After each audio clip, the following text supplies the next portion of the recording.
Welcome to Shredder Fanfic. Like, subscribe, and hype video. Join members to gain early access to new videos. The main character dies in his previous life. The MC gets reborn inside of Young Justice with the ability to sell Quirks. At the start, he sells Quirks to Young Justice. What Quirks will he give to them? They tracked Superman from here. From the world, I said. But this node was listening. That's enough to care about. Her jaw tightened slightly. Then it's a good thing we took it. Agreed, Aqualad said. Move. We returned to the transport point and stepped into blue light. Recognized, Aqualad. B04. Recognized, Robin. B01. Recognized, Kid Flash. B02. Recognized, Miss Martian. B05. Recognized, Superboy. B03. Recognized, Artemis. B07. Recognized, Apex. Guest 1. The hum of Mount Justice returned. The ocean sounded exactly the same as it had when we left. The mission took less than an hour. The air in the base felt different anyway. Information made rooms feel heavier whether anyone wanted to admit it or not. Robin walked straight to the console and began syncing the local copy of the drive to a quarantine storage cell. His typing was precise and fast. I've got the log. Cross-tagging timestamps with yesterday's mission windows. Miss Martian lowered to the floor and let out a slow breath. They were listening to us. Aqualad kept his voice calm. They will not again. Superboy leaned on the rail. We need to know who set it up. Artemis took off her quiver and set it on the table. I know the answer you're not saying. Robin didn't look up. So do I. Wally groaned. We say it anyway. Luther. I leaned on the back of the couch and watched the graph populate on the screen. Peaks rose at moments that matched too well to be coincidence. Wally's jet activation spiked 2 days back. Robin's first full wing test in the training room. Miss Martian's telekinetic field under load. Superboy's hardening during the Steel City fight. A flatter but visible rise aligned to Aqualad's pressure shift. Artemis's readings were small today but visible. A clean and taller spike aligned to Superman's visit. Robin stopped typing and folded his arms. Proof enough. The base computer chimed. Incoming transmission, Batman. The hologram lit and rose. Batman looked at the graph, then at Robin, then at Aqualad. Report, he said. Aqualad delivered it crisp. We found a modified node in a subroom under the warehouse. 3 cores wired into a scanner. The unit was cycling a Quirk response search and linked to a remote receiver. We disabled and recovered the primary component in a data cache. Robin brought up the plotted curves. They logged multiple reads across separate events. This node either captured them live or received a feed from a larger network. Batman studied the data without blinking. Where is the hardware now? League drone collected it, Aqualad said. Delta 6 drop. Confirmed, Batman said. Watchtower received it. We have it isolated. Miss Martian clasped her hands in front of her. They can track our powers. They can listen, Batman said. Tracking requires more infrastructure than we've seen. But it's a risk. Superboy's voice stayed flat. Luther. Batman didn't confirm it directly. The next time you deploy, assume you are being monitored. Do not activate powers unnecessarily in unsecured zones. Keep fights short. Move between engagements. Robin nodded. We can tune our comms to detect the skin pulses. Do it, Batman said. You will also alter your training schedule. Randomize it. Run power tests at irregular intervals and under shielding only. Wally made a face. So basically, live normally but paranoid. Batman ignored him. Good work on retrieval. I will update you when the analysis is complete. He looked at Artemis next. Your performance continues to improve. Do not let the upgrade make you dependent on a single mode. Artemis straightened. Understood. Batman's eyes shifted to me. No additional distributions until I complete a countermeasure. Fine by me, I said. He gave a short nod and the feed cut. The room exhaled. Wally dropped onto the couch. He says a lot without saying much. Robin sat on the arm of the couch. That is saying much. Miss Martian rubbed her arms lightly. I don't like the idea of someone listening in. Aqualad answered calmly. We will adapt. Superboy looked at the plot again and then at the Zeta tube. We should train. Wally groaned. Now? Yes, Superboy said. Robin smirked. He means now. Artemis rolled her shoulders. I'll go with him. Aqualad nodded. Half-hour drills only. Then debrief again. Miss Martian floated toward the hall. I'll check the shielding on the training room and increase it by 1 level. Do that, Robin said. I'll tune the comms for pulse detection. Aqualad turned to me. Will you remain? I'll sit in, I said.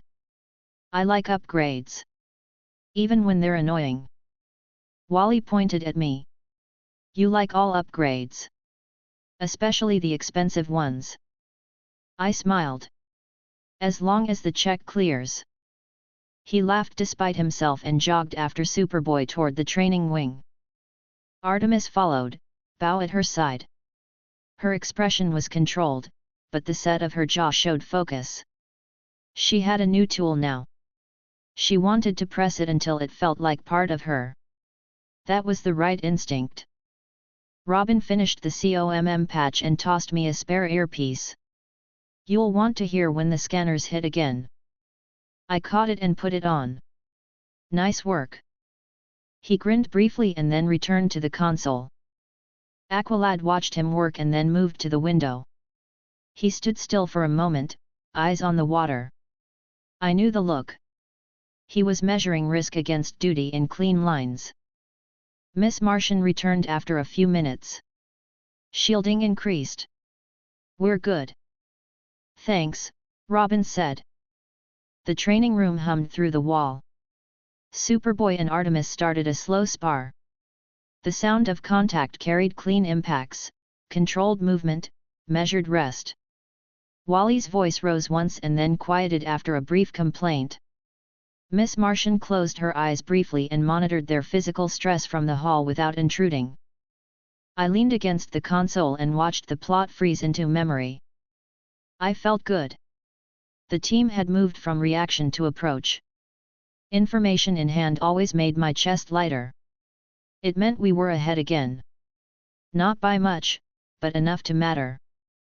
I wanted to say something loud and easy to break the tension, but I didn't. They had their rhythm.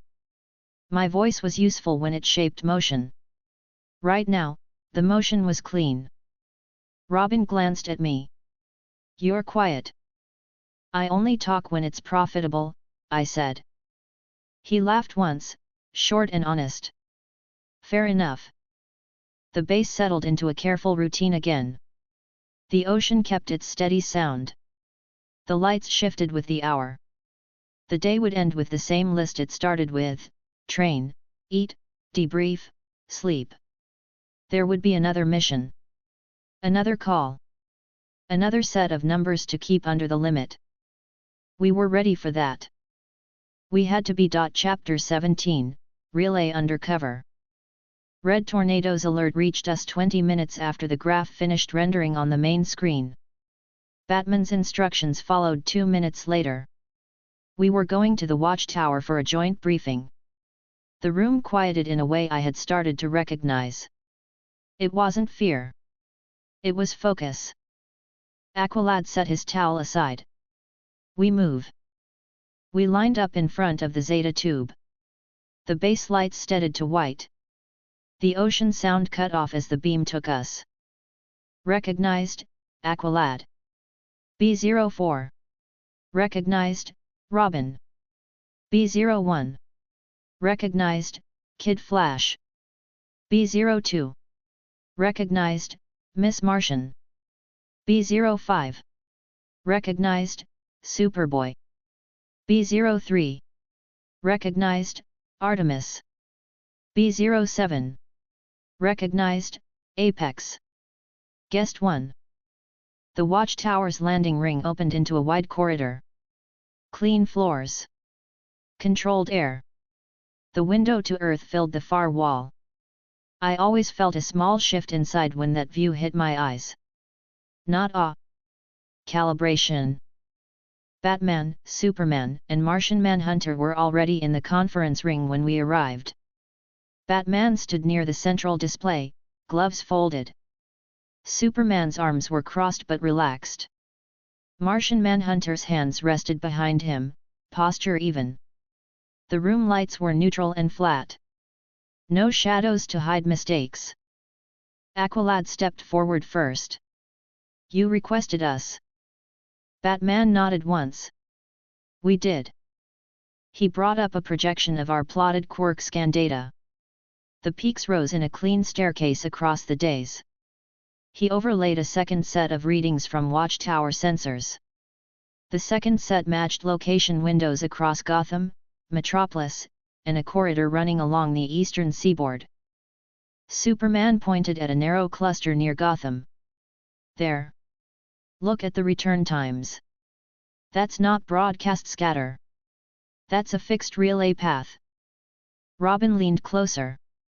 Spacing is consistent. You could draw a straight line through those. He tapped 3 points along the cluster and a thin path lit up. Old Gotham fiber route. The timestamps line up with something routing through Tricorner Yards. Martian Manhunter spoke calmly. We compared that corridor to League communications. The origin does not match watchtower activity. The signal is foreign. Batman zoomed in on a square of the city. This is the Tricorner Yards Fiber Exchange. The building is marked under a shell company. The shell leads to a dead end. No staff roster. No day logs. Night cameras looped. Robin's eyes narrowed behind the mask. Someone installed a relay and hid it inside an old telecom hub. Correct, Batman said. The League will not approach this directly yet. We need a quiet confirmation and a controlled removal. Your team will infiltrate and locate the relay. If the relay is active, you will capture and disable without public exposure. Non-lethal. No property damage beyond necessity. Aqualad nodded. Understood. Miss Martian floated a few inches off the floor. Do we have a floor plan? Superman brought up a schematic of the building. Old layout, city records 5 years outdated. Sub-basement access from a service lift off the loading dock. Primary cable junctions in the basement floor. Newer equipment in the third floor control room, likely a cover. Martian Manhunter's eyes met Miss Martian's. I will help mask your mental signatures in the city during approach. You will handle close masking on site. She nodded. Yes. Batman looked to Robin. You will handle system breach and sanitizer. No lingering traces. Robin rolled his shoulders. Got it. Superman turned to Superboy. If they set a trap, you control the room and keep the team safe. Short engagements only. Superboy's voice was steady. I understand. Batman's gaze moved to Artemis. You will maintain perimeter coverage and preempt movement. No excessive use of explosive heads unless necessary. Understood, she said. Batman faced Wally. You will carry remote repeaters, plant on ingress routes, and maintain route security. Speed is not a substitute for awareness. Wally nodded quickly. Yes. Batman finally looked at me. You observe and assist. No improvisation beyond parameters. If they try to transmit during removal, you will seal the device. Easy, I said. Superman's tone was practical. The League will monitor without interference. If you are compromised, we will extract. Aqualad looked at the display a moment longer and then at the team.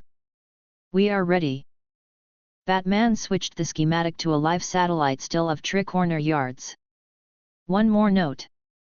There have been unregistered vans delivering unlabeled equipment to the site over the last 2 weeks. No drivers on record. Expect standard contractors with gear. Expect cameras that do not exist on any visible grid. Robin nodded. So assume everything is a trap. Yes, Batman said. But do not trigger it. He closed the display. Move. We left the ring and lined up again. The Zeta tube cycled us back to the East Coast within seconds. Recognized, Young Justice. Covered. We landed in a dark alley 2 blocks from the fiber exchange. Gotham's late-night traffic hummed faintly on the far road. The sky was low and heavy. The building we needed was old brick with a modernized loading bay and a simple glass door on the side street. No sign. No posted hours. No lights in the windows. If you weren't looking for it, you would walk past without seeing it. Aqualad crouched beside a service hatch and spoke softly. Miss Martian. She nodded and pressed her fingers to her temple. Her voice slipped into my ear over the COMM. Everyone is masked. Keep thoughts focused. Robin set a compact camera on the corner of the alley to watch our exit path. Wally took 3 small repeater discs from Robin's hand and vanished.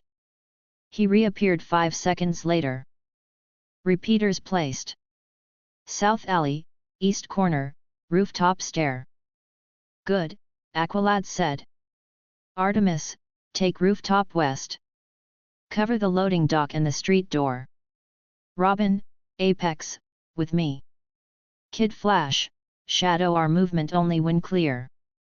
Superboy, hold rear guard. Miss Martian, high cover. We enter through the loading bay. We moved on his signal. The loading bay door was closed and secured with a reinforced lock. A small camera sat above it. Robin tossed a micromagnet onto the camera bracket. The lead on the magnet pulsed twice and held solid. The camera stayed pointed at nothing useful. He knelt at the lock and pulled a slim metallic strip from his belt. 30 seconds. His hands moved fast, precise, nothing wasted. The lock clicked and disengaged. He eased the door up an inch at a time and held it. We slid under one by one until Superboy lifted it the rest of the way and let it settle without sound. The loading bay inside was a concrete rectangle with painted lines and a single rolling cart.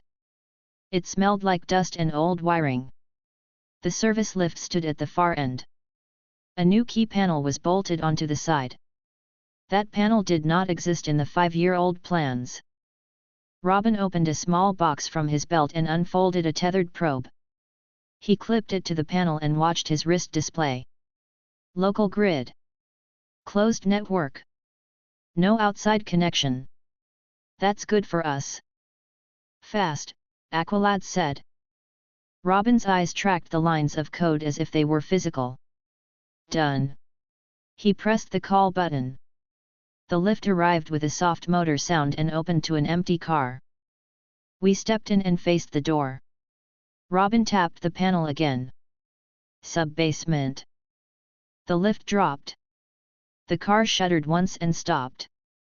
The door opened to a hallway that ran along cinder block walls. The lights were steady and white. A faint hum traveled through the floor. The junction room was 20 meters ahead. A metal door sat half open.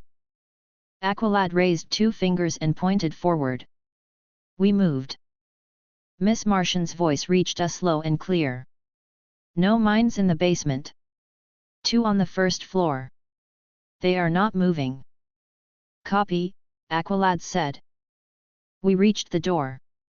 Robin peered through first and angled his display so we could see what he saw. Rows of cable runners crossed the floor like rails. Junction boxes lined either side. In the center of the room stood a simple rack that did not match the rest. It was newer. Clean. The cables entering it were labeled with tags that didn't match any standard code. A faint red lead pulsed. "That is it," Robin said. Aqualad was already moving into the room. "Artemis," he said quietly over the COMM, "report." Her voice came soft. "West roof clear. Camera loops holding. No movement on the street." "Good," he said. "Hold." We stepped to the rack. Robin connected his probe again and watched for a long 5 seconds. "It's running passive. It pings outbound every 5 minutes. It isn't transmitting now." "What is it listening to?" I asked. "Everything," Robin said. He flicked through screens.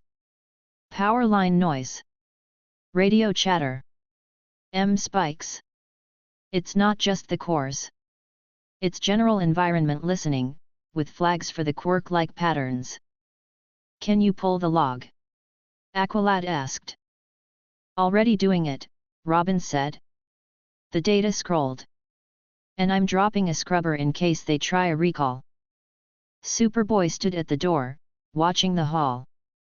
He didn't move. He didn't need to. I knelt and put my fingers on the rack's side rail. The material was standard. Steel, power bus, board cages. The route out would require a clean break. If they try to transmit when we pull it, I'll seal the radio and the power and cap the dish. "Do it on my mark," Aqualad said. Miss Martian's voice came back. "The two above are going to the east window. They are looking out. They don't suspect you." "Keep them calm," Aqualad said. "I am," she said. Wally whispered, "I've got the street door in view now. Still clean." Robin pulled the drive from the rack slot and slid it into a shielded bag. "Log captured." He snapped the bag shut and tucked it under his cape. "There's another board here with a different connector. Might be a cellular backup." "Pull it," Aqualad said. He did. The rack clicked once. The red LED changed to a flashing double pulse. "They felt that," Robin said. "They're trying to phone home." "Now," Aqualad said. I put my palm against the rack and grew a tight steel shroud around the radio board. I felt the vibration of the outbound call hit the metal and die. I slid a narrow wedge into the power bus to block the feed and then grew a solid cap over the back dish. The LED flashed once more and went dark. "Dead," I said. Robin disconnected the last connectors. "We can carry the chassis if you want the whole thing." Aqualad nodded. "Take it." Superboy stepped forward and took the rack under one arm like it was a tool chest. It was heavier than that, but he didn't mention it. The lift ride up was quiet. The hum of the building stayed steady. Nothing triggered. The door opened to the loading bay. Wally ghosted the corridor with a sprint to double-check. He held up a hand. "Clear." We moved outside the way we came. Artemis dropped from the roof to our flank and fell into step without a word. Miss Martian's eyes were slightly bright, shielding always took more focus than she let people see. The rest of the city made its own noise and didn't care. We didn't run. We walked to the alley and into the Zeta tube at a normal pace. I kept my breathing even. "Comm cells comm. Recognized, Young Justice. Covered." Mount Justice returned with its familiar steady hum. The ocean sound reset my head the way it always did. We set the rack on a polymer sheet near the console. Robin handed the bagged drive to Aqualad, who placed it carefully on the table. Wally exhaled and stretched. "I know that was supposed to be quiet, but it felt too quiet." "That was the point," Robin said. Miss Martian lowered until her toes touched the floor. They didn't notice us. They will notice missing equipment, Superboy said. Not before the league sees it, I said. The console chimed. Incoming transmission, Batman. His hologram formed out of the projector. He saw the rack, the sealed bag, and the team standing in a rough half-circle. Report, he said. Aqualad stepped forward. Relay recovered without exposure. No public engagement. No alerts triggered. Log captured. Backup board captured. The device attempted to transmit, but we blocked it. Robin raised the bag. I have the internal log and the board. Batman's eyes shifted to the chassis. Good. Superman's voice came from off-screen.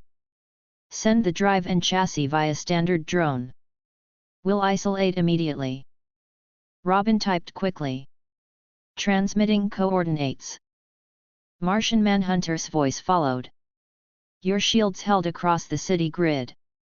That suggests they relied on passive monitoring and not direct line-of-sight tracking. Miss Martian nodded. I kept them calm. They didn't look inside. Good, Martian Manhunter said. Batman looked at me last. No improvisations beyond scope. None, I said. Simple seal and carry. Fine, he said. Continue to randomize training and minimize power activation outside shielded spaces. We will advise when analysis is complete. The feed cut. Wally let out a breath he had been holding. That's the part where we would normally get yelled at. I'll take the quiet. Robin smirked. We earned it. Aqualad set 2 fingers against the rack and then released it. Team, we will stand down for 1 hour. Then light drills. Debrief after. Wally groaned. You said stand down. For 1 hour, Aqualad said. Miss Martian gave Wally a soft look. You can rest. He flopped onto the couch. I will. Right here. Artemis set her bow on the table and sat across from him. You did fine. He looked at her. You too. She glanced at me. Thanks for earlier. You paid for it, I said. Use it. She smirked and looked away before the smile got too obvious. Robin's wrist unit buzzed. He checked it and frowned. Drones 3 minutes out. Superboy stood near the Zeta tube and waited without speaking. That was his way of helping when muscle wasn't needed. He took up space like a door you could trust to be there. The drone slid into the hangar airflow and hovered over the table. The bay opened, and we loaded the rack and drive inside. Robin keyed in the chain of custody code Batman had sent. The bay slid shut. The drone lifted silently and disappeared up the tunnel. We watched the empty air for a moment. It wasn't dramatic. It was routine. Routine mattered. Robin turned back to the console and started a clean sweep of our logs, wiping residual markers and resetting the mask timers. Aqualad went to the window, let his shoulders sink half an inch, and then straightened again. Miss Martian floated toward the kitchen to make tea. Wally did not move. Artemis watched the hall where Superboy had walked. I leaned against the console and let the quiet sit. The team had moved clean. That was the only measure that mattered right now. The base lights nudged 1 notch toward evening. The wind outside picked up and pressed a soft sound against the glass for a second before it disappeared. The system hum returned to normal. Aqualad turned from the window. Half hour.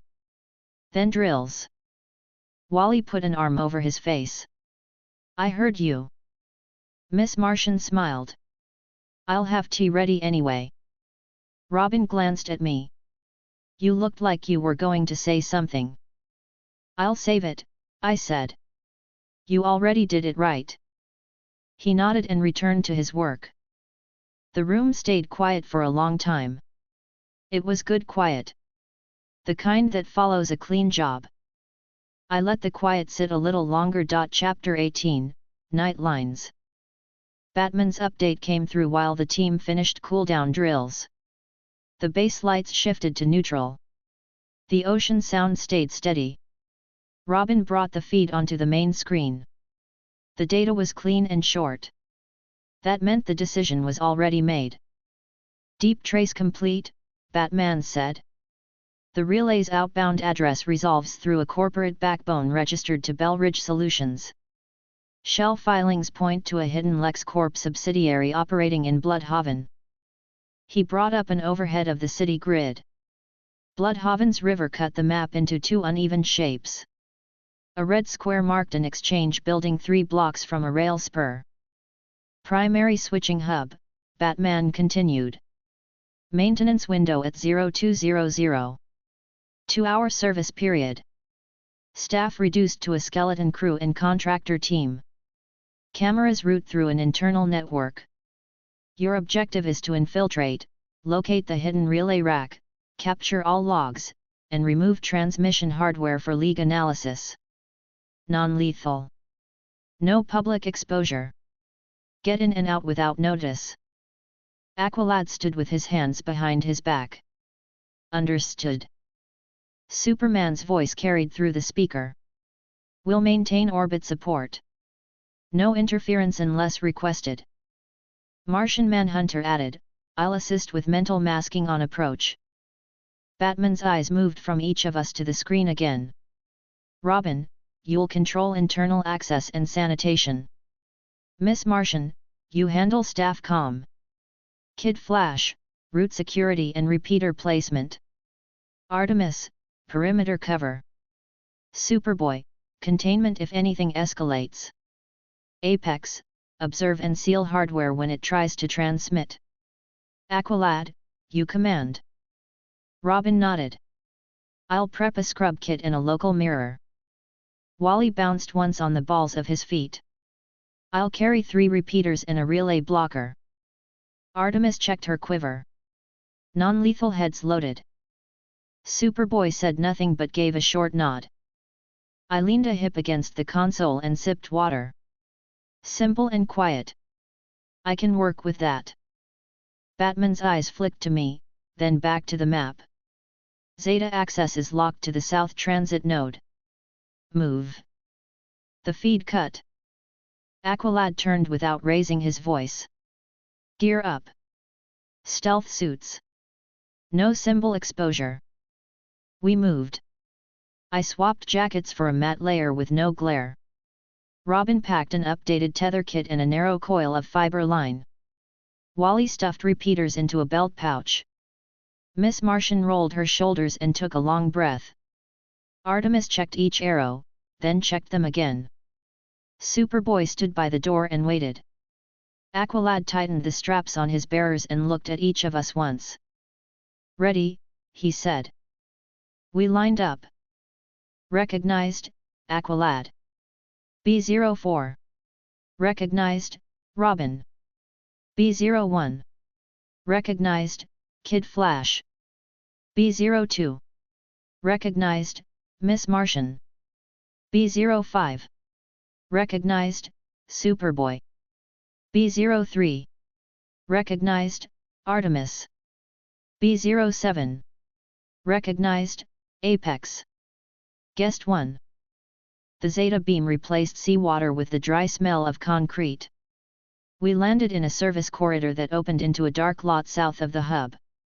Bloodhaven's night sat heavy above low buildings. The air felt colder than Gotham. Rail tracks ran past a loading dock. A city maintenance truck was parked near the side gate. The hub itself was glass and brick from the street side, but the south face was all concrete and vents. Aqualad crouched by a chain-link fence and spoke softly. Miss Martian. She touched her temple and nodded. Mask up. I have you. Keep your thoughts steady.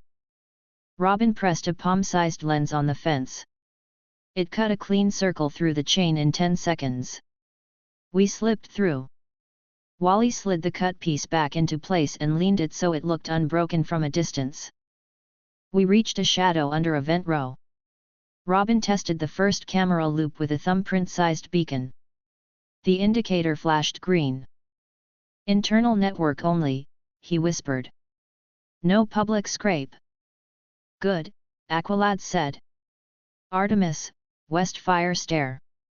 Kid Flash, set the first repeater on that stair door, second on the east alley, third on the roof hatch. Then shadow our route.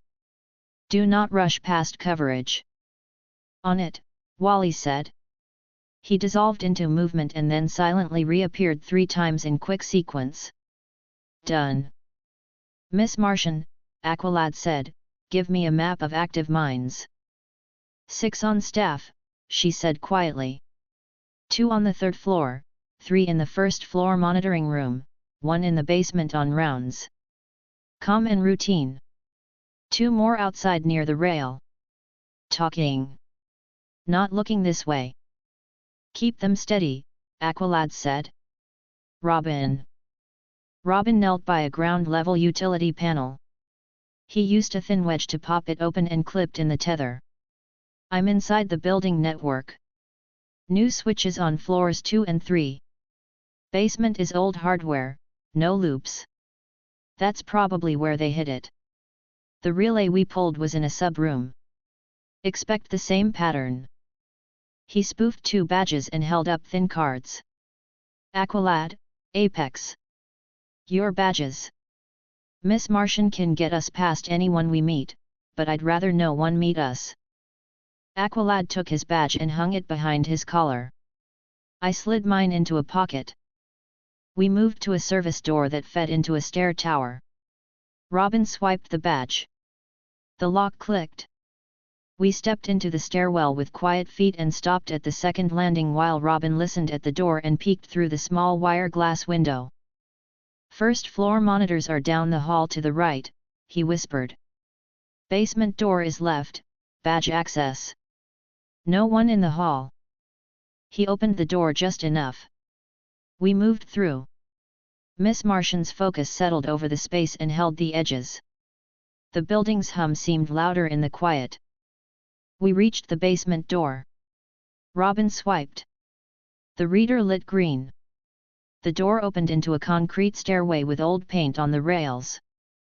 The basement floor was colder. The air moved less.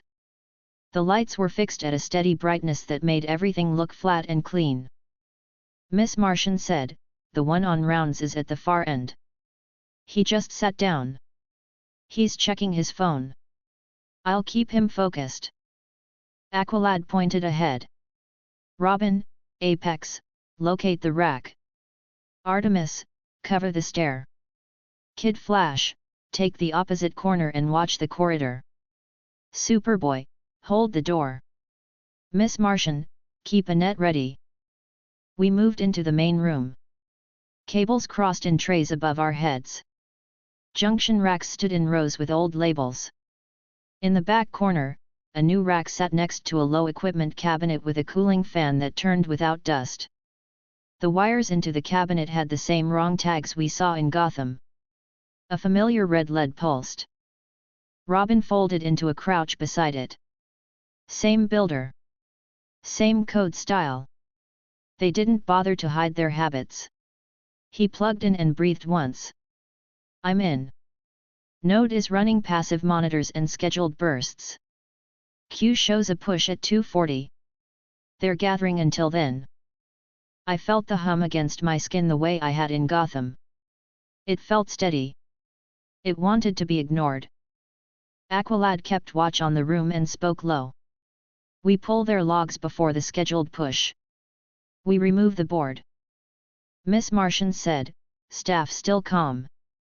Wally whispered, love it when a plan works. Artemis said nothing at the stair, but I heard her shift just enough to tell me her bow had moved into her hand. Robin copied the live log into a shielded drive and packed it in an anti-static bag. He removed a second card with a narrow connector from the crate and held it up. Cellular backup again. Pulling it. He took it out. The lead doubled its pulse twice and then steadied. They felt that last time. They will again.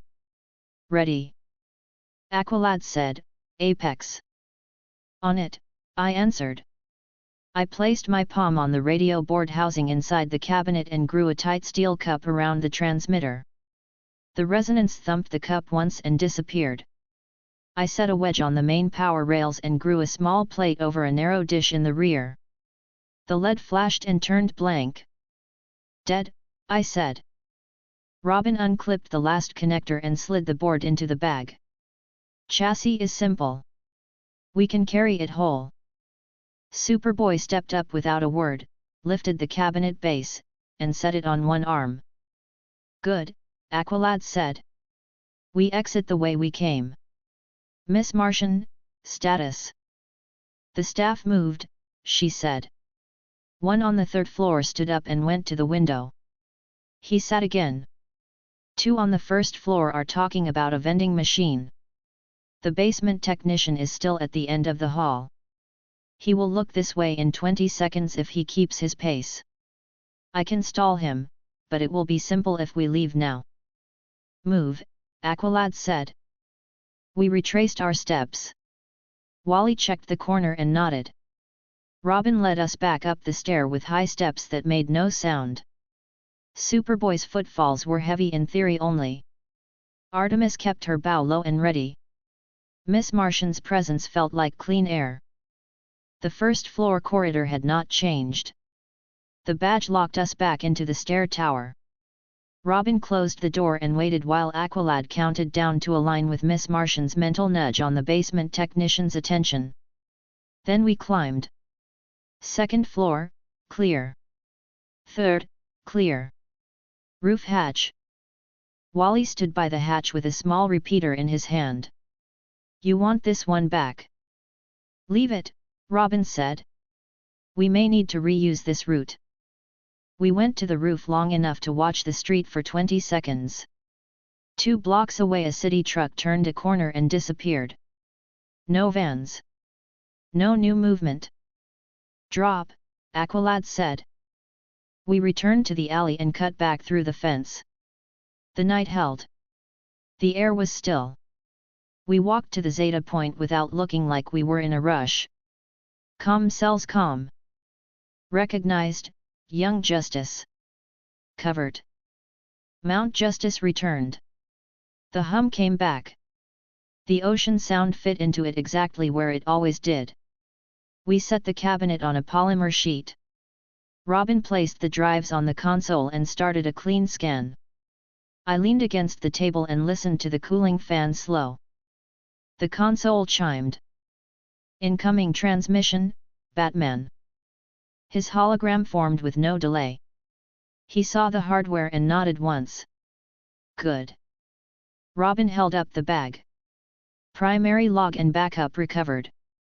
Node attempted a call. We neutralized it. No alerts on site. Send it, Batman said. A League drone dropped into the hangar and hovered. We loaded the cabinet and the drives. Robin confirmed the chain code. The drone lifted and slipped out of the tunnel with barely a sound. Martian Manhunter's voice came through the feed. We monitored the maintenance window from orbit and from the city grid. No unusual movement. Your masking held. Miss Martian nodded. They stayed calm. Superman added, we'll know more after we analyze the log. Good work. Batman's attention returned to us. Randomized training. No regular power testing outside shielded spaces. Maintain normal public patterns. I'll brief you when we have results. The feed ended. Wally exhaled and dropped into a chair. Clean in, clean out. I could get used to that. Robin smirked. Don't. Aqualad rested a hand on the back of a chair and let it go again. Stand down for 1 hour. Then light drills. Wally groaned into his hands. He said it again. Miss Martian smiled. I'll make tea. Superboy headed for the training wing without a word. Artemis watched him go and then looked at me. You think they were trying to catch Superman again? They were catching all of us, I said. He just registers more. She made a low sound and tightened her quiver strap. Then I'm glad we pulled it. Robin pulled up a fresh display.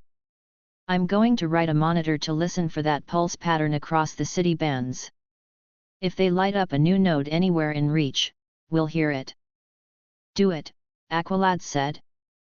I watched the cursor blink for a second before Robin started typing again. The room settled into a careful rhythm. The drone had left. The cabinets were gone. The screen glowed with work. The ocean sound filled the rest. I checked the time. We had enough buffer before drills began. I stayed where I was. Miss Martian returned with cups. Steam rose. Wally took his and mumbled thanks around the rim. Artemis took one and drank in slow sips. Aqualad held his without drinking. Robin set his next to the keyboard and forgot about it. The base lights ticked one shade toward late. The window showed calm water. We held the quiet. The mission had been clean. That mattered. Chapter 19, Glass Floors. Batman's message arrived less than 4 hours after we shipped the Bloodhaven cabinet to the watchtower. Robin brought the briefing onto the main screen. The file was short and precise. That told me everything I needed about the priority. Log analysis complete, Batman said. The relay's outbound path terminates at a private floor in the Bellridge Solutions Tower in Bloodhaven. Corporate ownership records route back to a LexCorp subsidiary. The building is hosting a private gala on the top floors tonight. Your objective is to enter without detection, locate the private data room, capture all logs, and remove transmission hardware. No civilian exposure. No public disruption. He shifted the map. The tower rose 38 floors. The top 4 floors included a ballroom, a mezzanine, and closed boardrooms. The private data room sat on floor 26, locked behind a service corridor and a double badge door. There was no mark for it on the tenant directories. Superman's voice came through next. We'll provide high-altitude monitoring. If it escalates, call it. Martian Manhunter added, I will shield your presence as you move. Miss Martian will maintain local masking. Batman looked directly into the feed. Mixed entry. You will not take the main stairs. You will avoid roof cameras. Inside access requires badges and controlled elevator calls. Robin, you'll handle doors and sanitization. Apex, seal hardware on contact. The rest of you maintain cover and protection.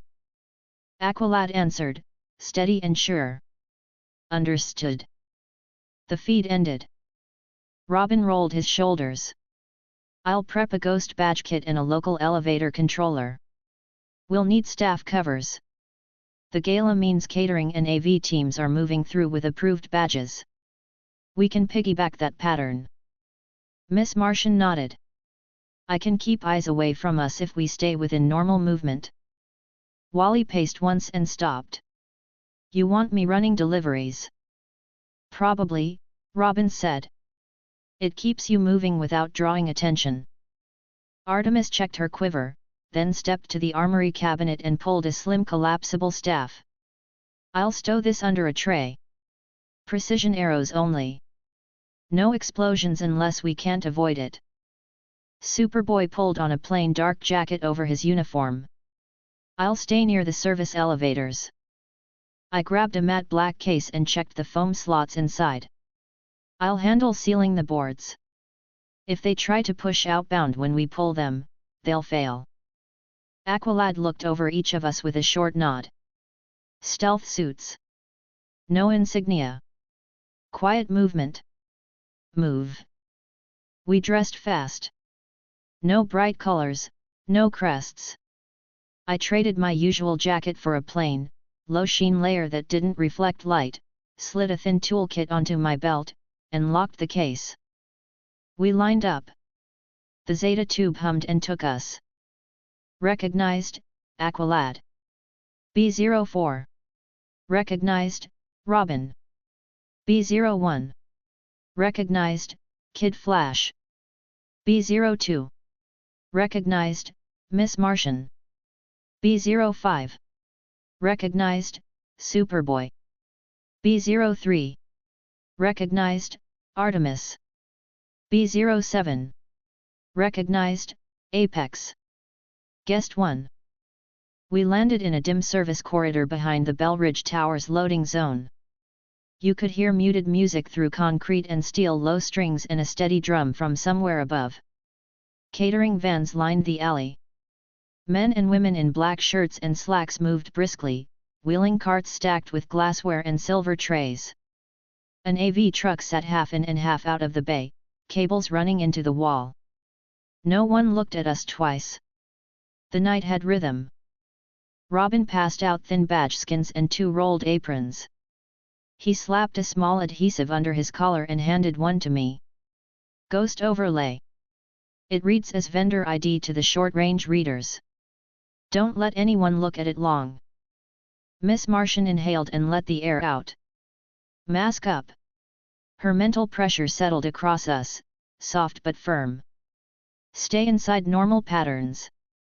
Don't force it. Wally slid a folded linen towel over his left shoulder like he was born with it. I always wanted to be a waiter. Artemis rolled her shoulders. You mean you always wanted to eat off the trays? That too, he said. Aqualad raised his voice a fraction. Focus. We moved with the next catering run. Robin kept us to the right of the main service corridor, measured pace, heads down, bodies relaxed. He matched breathing to the room. The man could slide into a rhythm without looking like he was trying. We cleared the ground badge check in a line between 2 carts and turned into the freight elevator lobby. A service supervisor waved 2 team leads forward and didn't spare us a second glance. Miss Martian kept a quiet hold on attention. Robin stepped to a wall panel, knelt, and snapped open the emergency COMM port with a magnet field key. He slid a thin cable into the bus and watched his wrist display. I'm in the elevator control. Calling car B to the lowest stop. The car arrived with a chime that no one heard in the noise. We slid in with 3 empty racks and a tower of folded linens. Superboy took the cart handles. I stood next to the control panel. Robin tapped a code pattern with 3 fingers and then swiped his ghost badge skin slowly over the reader. The display flickered and accepted the call to floor 24. We ascended. Staff mines? Aqualad asked. Meeting rooms are full on 36, Miss Martian said. Ballroom on 38. Empty corridor on 26 near the service door. A guard at the 26 lobby desk. He's looking at his phone. He's bored. Keep him bored, Aqualad said. We stopped at floor 24. The doors opened to a service corridor lined with closed doors and a painted cinder block wall. The floor hummed with air handling. No one stood in the hall. Robin closed the car and stepped off. We followed. Floor 26 has a separate reader, Robin said. We take the service stair to avoid walking past the desk twice. He opened a grey metal door with a quick bump of a shoulder and led us up. Miss Martian's voice stayed even. The guard just scrolled through messages. He isn't paying attention. Hold him there, Aqualad said. We reached the landing and paused. Robin peered through the small wired window of the service door. Desk to the left, service corridor to the right. Double badge door at the end of that corridor. Camera above it. Camera is on an internal loop. I can short it for 6 seconds. Artemis, Aqualad said, cover the stair in the corridor corner. Kid Flash, stay with her for relay. Superboy, with me. Apex and Robin on the door. Miss Martian, keep eyes off us. Wally gave 2 quick nods and melted back into shadow with Artemis. She lowered a serving tray to her thigh and held her bow collapsed under it, staff folded at her back. Wally took a glass rack and looked like a kid on a shift he didn't care about. Robin opened the service door just enough for us to slide out one by one. He moved with confidence and didn't look around like a thief. He trusted the pattern. That matters in buildings like this. People sense doubt before they see it. The desk guard didn't look up. He scrolled and looked bored. A sign sat on the desk with 3 office logos and 2 arrows. None pointed to the double batch door. Miss Martian's masking held the edges of sight. You could feel it pass over the skin like a soft press of air. We reached the end of the service corridor. Robin glanced at the camera once. 6 seconds. He lifted a small device and pulsed it. The red LED turned off. I leaned my shoulder against the wall, used creation to grow a thin batch spoofer under my palm, and slid it across the reader in one motion while Robin swiped his ghost skin above mine. The door clicked. I pushed it open and we slipped through. The relay room was smaller than a conference closet. 2 racks stood against a wall with a low table crammed with small parts. The hum of fans filled the air. The lights were bright and flat. Robin muttered, "Same builder again." "Logs," Aqualad said. He set the folded linen cart against the wall like it belonged there. Miss Martian stayed in the hall, a half step behind the threshold, eyes unfocused, attention on the floor's mines. "Guard is fine. He's thinking about the band." "Good," Aqualad said. I opened my case and set it on the table. Robin connected to the nearest rack. "They've got 3 outbound routes here. 1 over fiber, 1 cell backup, 1 microwave dish through the window vent." He moved through tasks in a calm rhythm. "I'm copying live logs. There's a separate low-level channel marked as heartbeat. It pings every 30 seconds to a private address." "Pull it," Aqualad said. "On it," Robin said. He removed a card and sealed it in a bag. "Copying system configuration, then sanitizing the last 6 hours so they don't know we touched it." He tapped 3 commands. "Done." The heartbeat lead doubled its pulse for a moment, then resumed its pattern. "They felt me," Robin said quietly. "Apex." I stepped to the radio board, put my palm on the shield case, and grew a tight steel cup around the transmitter. The vibration hit the cup and died. I slid a wedge over the power bus, then capped the microwave dish with a close-fitting sleeve and braced it from the inside so it wouldn't fall when we removed it. "Dead," I said. Robin pulled another board, bagged it, and looked at the second rack. "Secondary unit is a decoy. It runs a dummy process. It's designed to make us waste time or think we got it if we panic." "Strip the decoy anyway," Aqualad said. "Already on it," Robin replied. He cut power to the decoy and popped its front. Empty shells. No memory. Sloppy. Miss Martian spoke, tone steady but firmer. Movement on the floor. 2 security walking from the north office suite. "They're doing a pass. I can stall for a minute." Aqualad nodded once. "We're finishing. Superboy, take the live rack chassis." Superboy lifted the center unit easily. I slid the capped dish into the case with the radio cup and 2 cards. Robin folded cables back to look untouched.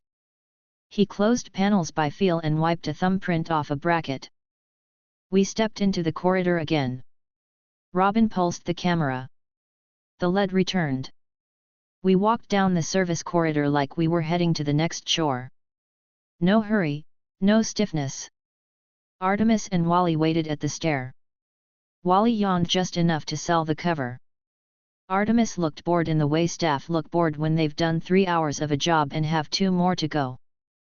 Miss Martian breathed out slowly. The 2 guards turned at the other hallway. "They're talking about a spill on 29. They didn't look this way." "Move," Aqualad said. We took the service stair down to 24. The ride in the service elevator felt longer on the way down, even though it wasn't. That was just adrenaline putting a finger on the clock. The doors opened onto noise, carts rolling, plates clinking, voices rising. Music above punched bass through the floor. "Exit the way we came," Aqualad said. "No changes." We moved through the docks like we had always belonged there. The shift lead glanced at us and looked away again. Miss Martian let her hold settle and then eased off as we cleared the threshold. Outside, the night air felt colder. The alley lights reflected on wet concrete. Robin signaled a quiet path. We cut behind the AV truck, past a stack of empty crates, and into the shadow of the next building. "Zeta Point," he said softly. We reached the corner, checked the angle, and walked into the transport beam. "Recognized, young Justice." "Covered." Mount Justice's comm took the sound out of my head like a switch. We set the chassis on the insulated mat. Robin placed the drive bags next to the case. Aqualad folded his hands for a moment, then opened them. The console chimed. "Incoming transmission, Batman." His hologram rose. He took in the chassis, the bags, the case. "Report." Aqualad delivered it clean. We entered under vendor cover during the gala. No exposure. Relay rack recovered. Live logs captured. Outbound heartbeat channel identified and stripped. Microwave dish sealed. Secondary decoy identified and neutralized. Robin held up the sealed bags. Primary memory, backup memory, heartbeat board. The decoy had no data. Batman gave one small nod. "Send it." The drone slipped into the hangar, quiet and sure. We loaded the equipment and drives. Robin punched in the chain code and stepped back. The drone lifted and left. Martian Manhunter spoke through the COMM. "We will analyze the heartbeat to locate upstream collectors." Superman added, "We tracked floor movement." Good timing. Batman's attention returned to us. Maintain current protocol. Continue randomized training and minimal power use in unsecured spaces. Debrief complete. The feed cut. Wally let out a long breath and dropped onto the couch. "Okay, that was clean." Robin grinned. "You were born to carry trays." Wally pointed at him with a lazy hand. "I was born to run. I can multitask." Artemis set her collapsible staff onto the table and unsnapped the harness from under the apron. We walked through a Lex shell and took their toy out of the wall. "That's not a bad night." Superboy leaned his shoulder against the console. He looked at the empty spot where the chassis had sat. "What's next?" Aqualad answered, "Steady. We rest. Then we train. Then we wait for the League's analysis." Miss Martian floated an inch off the ground and smiled. "I'll make tea."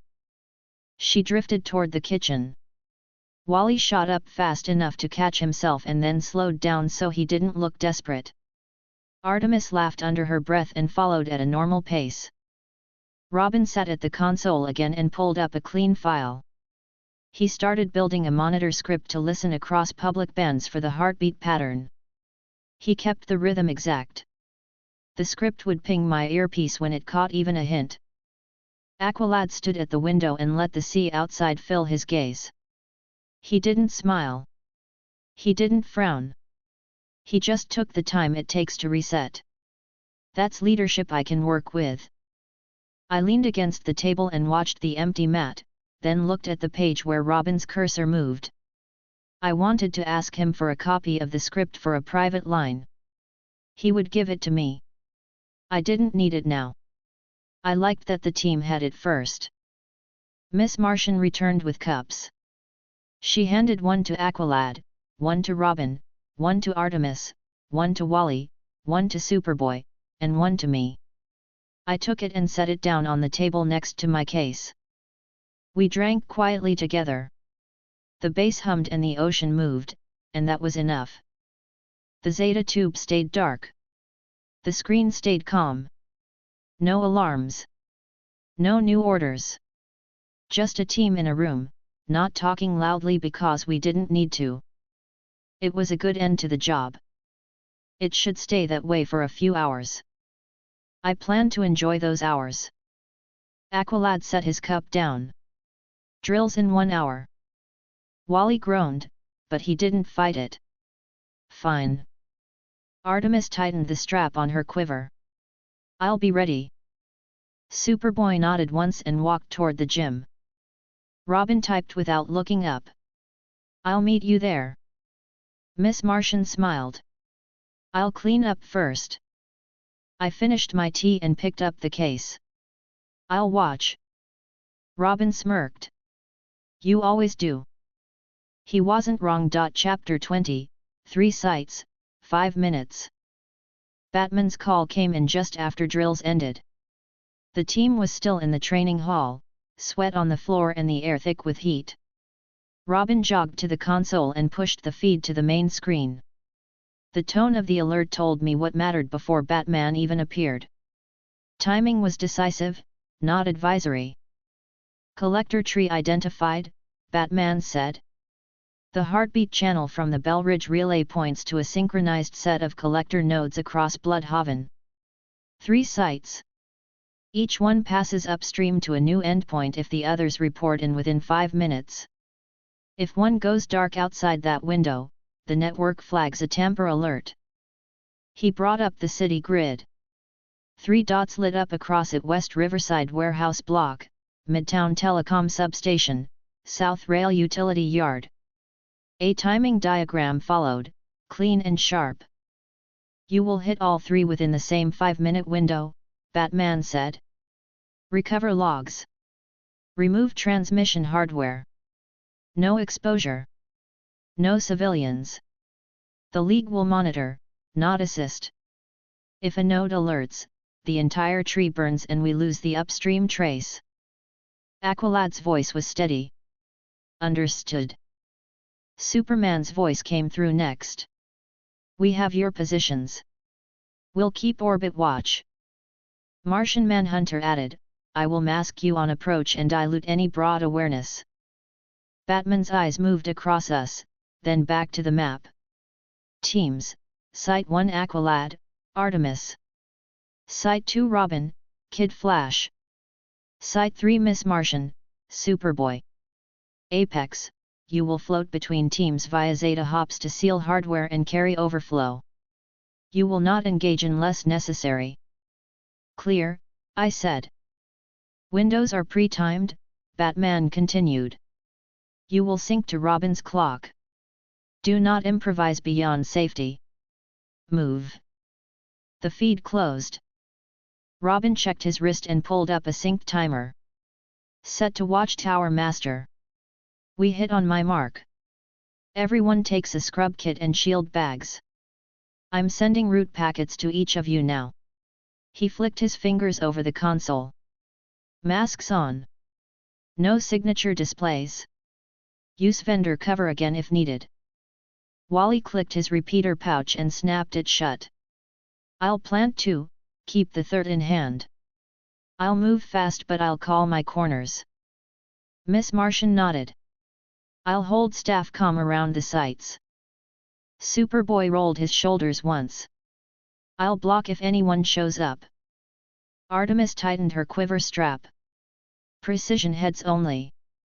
Aqualad looked at each of us in turn, not hurrying and not lingering. We enter quietly. We exit quietly. Stay within the plan. He didn't add anything more. He didn't need to. We geared up in a minute. I swapped my jacket for the matte layer, slid the seal kit into a small case, and checked the extra shield bags twice. The timer on Robin's display was solid, the seconds clean. We lined up. Recognized, Aqualad.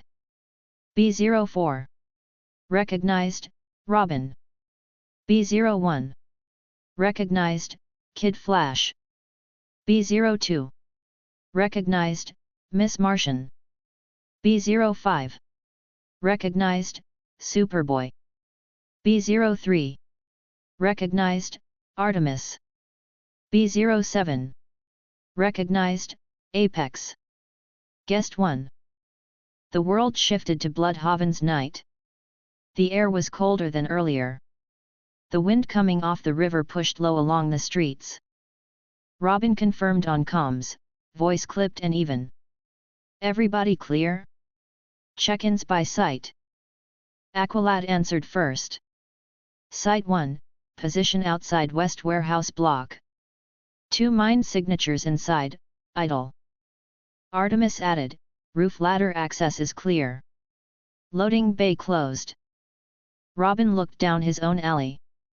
Site 2, telecom substation south gate. 3 staff in the control room, 1 on smoke break outside. Wally's voice came through next, light but focused. Repeaters ready. Miss Martian said, Site 3, rail utility yard gate. 1 guard in the shack. He's half asleep. Superboy is with me. Copy, Robin said. He checked the clock. We enter on my 90-second mark. We pull hardware within the 5-minute window starting at T+2 minutes. Exit on T+5. Everything we need packed and out by then. No extra time. Wally took a slow breath into the mic. I'll call when I'm at my corners. Do it, Robin said. He pinged a soft tone to sync everyone's ears and eyes. Window starts on my mark. I checked my own case and the spare bag on my belt. My job was clean, bounce at the first hardware pull in each site, seal radios, cap microwave paths, wedge power buses, and move again.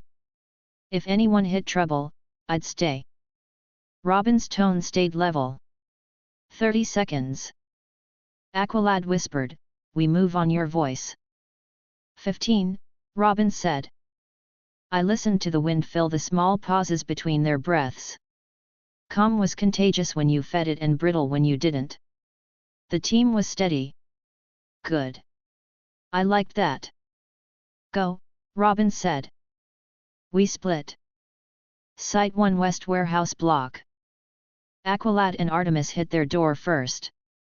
I heard the soft creak of an old latch, then the rubber sound of shoes stepping onto concrete. Artemis's whisper threaded in. 2 on the floor are watching a feed. They're not looking up.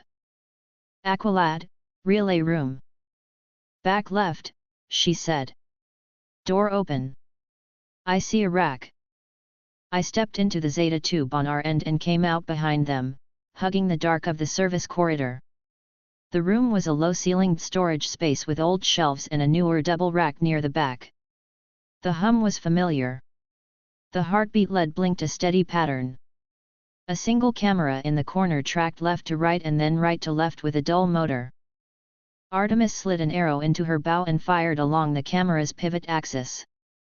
The padded head hit the casing, jammed the swivel, and left the lens looking at a blank wall. Aqualad kept watch at the door. Make it fast. I popped my case and moved to the rack. Same radio board. I cupped it in steel and capped the microwave dish with a tight sleeve. The vibration thumped once and stopped. I slid a wedge over the power rails. Artemis held the door with one hand, gaze flicking along her angles.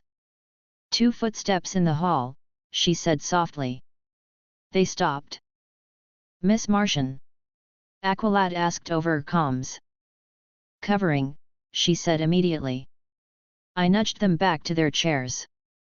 They're complaining about a boring night. Good, Aqualad said. I finished the seal, passed a bag to Aqualad, and he slid the memory board in. Artemis clipped another 2 cords and handed me a second card. I bagged it and closed the case. Done, I said. I'm moving to 2. Go, Aqualad answered. We'll fold this room back and exit on time. I hit the tube and cycled. Site 2 Midtown Substation. The substation smelled like ozone and old dust. Robin had the side gate open and the service door unlocked before I reached him. Wally crouched by a rack of spare fuses with his head down, looking like an intern killing time. Main room, back wall, Robin said. Camera is on a timer. I'll short it twice. 6 seconds each. We stepped in. The control room had old plastic chairs, a large table, and a bank of monitors showing boring angles of hallways and fences. The 3 staff in here were focused on a stuck vending machine. Miss Martian's masking sat over the room and kept their eyes turned inward. The relay gear sat under a side table with a false front and a cheap-looking lock. I knelt, slid the lock off, and opened the box. Same board. Faster build. They're getting comfortable. I cupped the radio, capped the dish, and felt the outbound pulse die against the metal. Robin unplugged a set of slim connectors and dropped the cards into bags. Wally popped up for 1 second, grinning. Vending machine guy thinks he can fix it with a kick. He can't. Stay put, Robin said without looking up. Staying, Wally said, moving anyway to plant his repeater by the far exit. Robin snapped the box shut and nudged it back against the wall so it glinted like a dull storage bin. We'll clean the clipboard logs too. He slid the clipboard off the control table, scanned and mirrored the last 2 hours, and put it back facing up the same way. I glanced at his timer. We were still inside the window. Good, Robin said. Move to 3. On it, I said. You exit on time.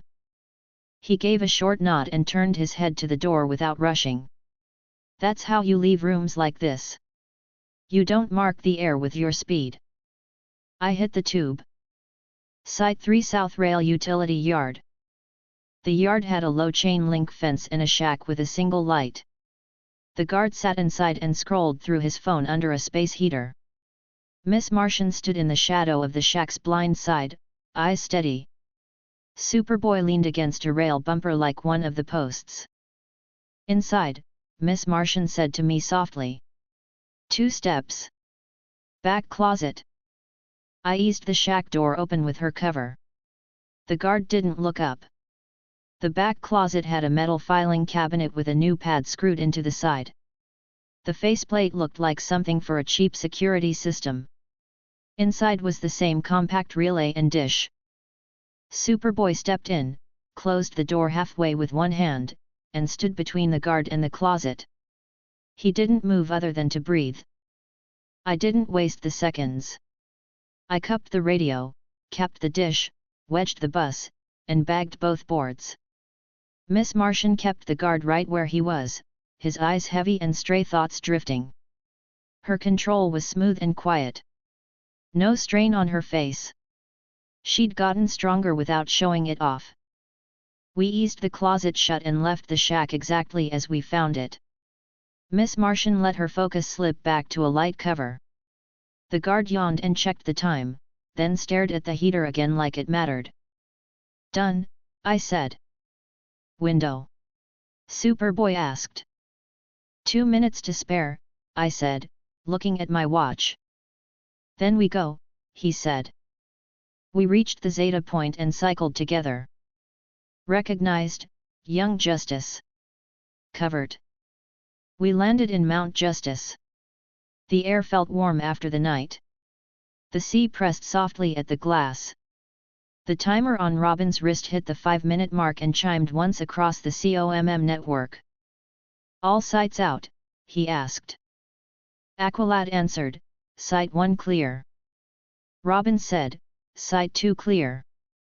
Miss Martian added, Site 3 clear. Good, Aqualad said. Team, report to the console.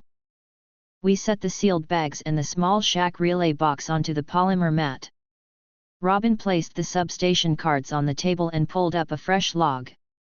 Artemis unrolled a narrow cloth and laid out the tiny screws she had recovered from the warehouse door so nobody stepped on one. Wally shook his hands once, then shoved them into his pockets and tried to look bored instead of wired. The console chimed. Incoming transmission, Batman. Batman appeared without delay. His eyes tracked the gear and the bags before he spoke. Status. Aqualad answered crisp. 3 sites hit within the window. No exposure. Logs captured. Radios sealed. Dishes capped. Boards bagged. Robin raised the substation card. Heartbeat board at Site 2. Site 1 had 2 boards. Site 3's unit was embedded in a shack closet. Miss Martian stood a step back, still calm. No staff noticed us. Superboy's voice was flat. No resistance. Batman gave a short nod. Good. Send the hardware and logs to Watchtower immediately. The drone dropped into the hangar airflow. We loaded the items without chatter. Robin keyed the chain code. The drone left, silent as a thought that didn't want to be caught. Martian Manhunter's voice followed on the line. We will attempt to track the upstream route before the tree rebuilds. Superman added, your timing was clean. Batman returned his focus to us. Maintain protocols. Stand by for follow-up. The feed cut. Wally exhaled like he'd been holding his breath the entire time. He fell onto the couch with a soft groan. I felt that clock in my spine. Robin smirked.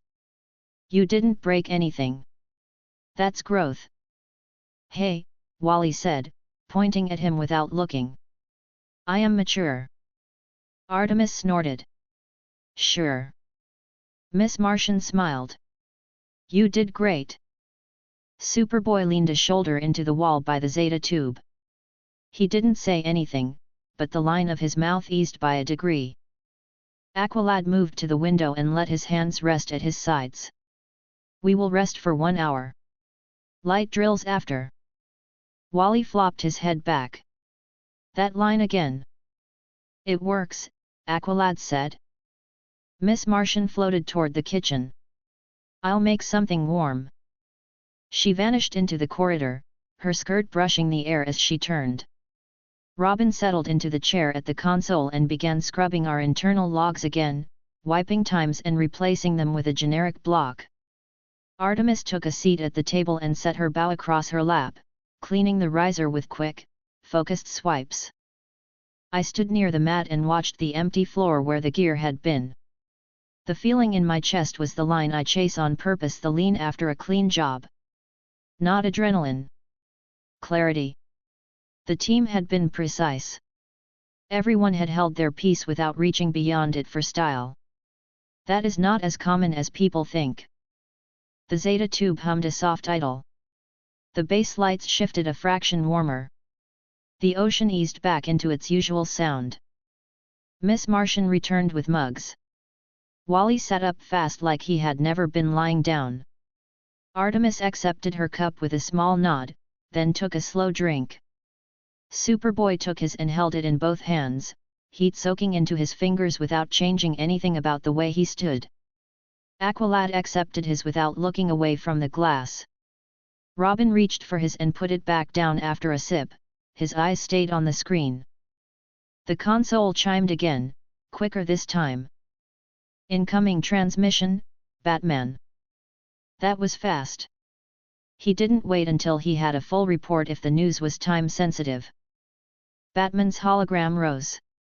Partial trace obtained. The upstream route split twice and then recombined at a satellite uplink positioned over the state line. We caught one final hop beyond that before the tree went dark. The address resolves to a leased autonomous system registered to a front with LexCorp Capital attached. He paused. The good news, it did not burn immediately on contact. The bad, they know a segment went silent. They will shift. Robin leaned forward in his seat. Do we have a landing address on Earth? We have a probable corridor, Batman said. A map showed a narrow band through the tri-state region. 2 possibilities. One sits in an office park under normal business cover. The other is a private lab. Both have security. We will not hit tonight. Aqualad inclined his head slightly. We're ready when the window opens. You performed well, Batman said. That from him counted. Stand by. The feed ended. Wally whistled low. He almost complimented us. Robin didn't look up. He did. Artemis exhaled through her nose and set her mug down. Works for me. Superboy nodded once. Aqualad turned to us. 1 hour. Then drills. Wally groaned again but already stood up and stretched. Yet. Miss Martian smiled. I'll clean up. I watched them disperse into their patterns and stayed where I was. It helps to let the room put itself back together without crowding it. Some people fill the air when it doesn't need it. I treat silence like good equipment, don't waste it. The hour passed quiet. No alarms. No sudden calls. The base kept its steady sound. When drills started, they were exactly what Aqualad promised: light and controlled. Miss Martian guided Superboy through measured strikes to keep his output even. Artemis ran sight drills with a moving line that Robin plotted along the wall. Wally ran timed circles he pretended to hate and obviously liked. Aqualad moved among them and gave specific corrections. He rarely repeated himself. He didn't need to. I stood at the rail and watched. I didn't need to add anything today. My part of the job had been practical and fast. The rest belonged to the ones who would be inside the next walls. The drill block ended. Aqualad cut the lights down 1 notch, and the team drifted back to the main room in 2s and 3s. Wally tried to steal a second mug of tea. Miss Martian handed it to him before he could ask. Artemis leaned a hip on the table and tapped her bowstring lightly with one finger, listening to the note. Robin sent his monitor script to Batman with a short tag. Superboy sat and said nothing, which meant he was fine. The console chimed 1 more time. Incoming transmission, Red Tornado. He appeared in clean lines and steady light. Team, maintain readiness. The League anticipates a second window within 24 hours. Updates will be delivered when confirmed. Understood, Aqualad said.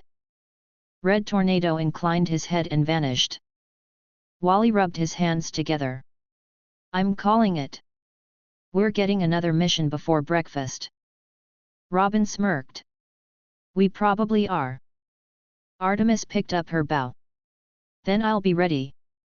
Miss Martian smiled. We all will. I looked at the Zeta tube and then at the window. The ocean kept doing what it always did. The base kept humming. The team kept being the team. It was enough. For now. Chapter 21, 2 doors, 1 clock. Batman's update arrived an hour after drills. Robin put it on the main screen. The tone was clipped and direct. I stood with my arms folded, ready to move before the voice even finished the first sentence. 2 probable land sites confirmed, Batman said. 1 in a business park registered to Bellridge Solutions. 1 in a private lab with a shell lease. Both show heartbeat variants matching the recovered pattern. Each site has internal failsafes that will trip a network burn if triggered. You will hit both sites within a 5-minute window. He pulled up the city map. Bloodhaven again. A red square marked a mid-rise glass and brick office building at the edge of an illuminated business park. A second square marked a squat research block 4 miles south, ringed by a security fence and a guard post. Teams, Batman continued. Business Park, Aqualad, Artemis, Apex. Private Lab, Robin, Kid Flash, Miss Martian, Superboy. You will operate on a synchronized clock. Robin will run timing and network control. You will sanitize logs and recover hardware without civilian exposure. Non-lethal only. There will be armed guards at the lab. There will be security patrols at the business park. Do not trip internal failsafes. Move. The feed cut. The room was quiet for half a second. Aqualad straightened. We gear up. No insignia. Stealth layers. Final checks in 2 minutes. Wally rolled his shoulders. 2 minutes is generous. Robin was already packing. We'll use badge overlays again. The lab's network will be more active. That means more noise to hide in, but tighter checks.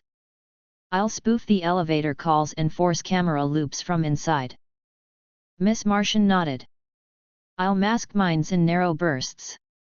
Long pushes invite questions. Superboy pulled on a dark jacket. I'll handle doors and block if anyone gets close. Artemis checked her quiver. Precision heads only. If it gets loud, we're already behind. I grabbed my mat case and checked the foam. Sealed plates. Power wedges. Tight cups for radios and dishes. Spare shield bags. I'll cover the business park's internal failsafes and cut the transmitters. If they try to call out, they won't. Aqualad gave one short nod. We move. We dressed fast. No colors. No marks. Exact fits. I slid the overlay tag under my collar and clipped the small COMM earpiece in place. Robin raised his wrist and synced our clocks to watchtower standard. The seconds ticked evenly. That calmed the room more than any speech. We lined up. Recognized, Aqualad. B04. Recognized, Robin. B01. Recognized, Kid Flash. B02. Recognized, Miss Martian. B05. Recognized, Superboy. B03. Recognized, Artemis. B07. Recognized, Apex. Guest 1. The beam dropped us into Bloodhaven's night air. The wind was cold. The business park sat quiet behind trimmed hedges and still glass. Office lights glowed on a few floors. The private lab's perimeter lights were visible as a faint wash in the distance. Traffic hummed far off. Robin's voice came through the COMM, steady and clear. Clock live. Site Bravo Lab enters first to seed sanitizers. Site Alpha Business Park follows at T+80 seconds. We pull hardware inside the 5-minute window starting at T+140. We exfil at T+5. Confirm positions. Aqualad, Alpha Team, at Business Park loading access. Artemis, south stair door in sight. No movement. Me, on Aqualad's left.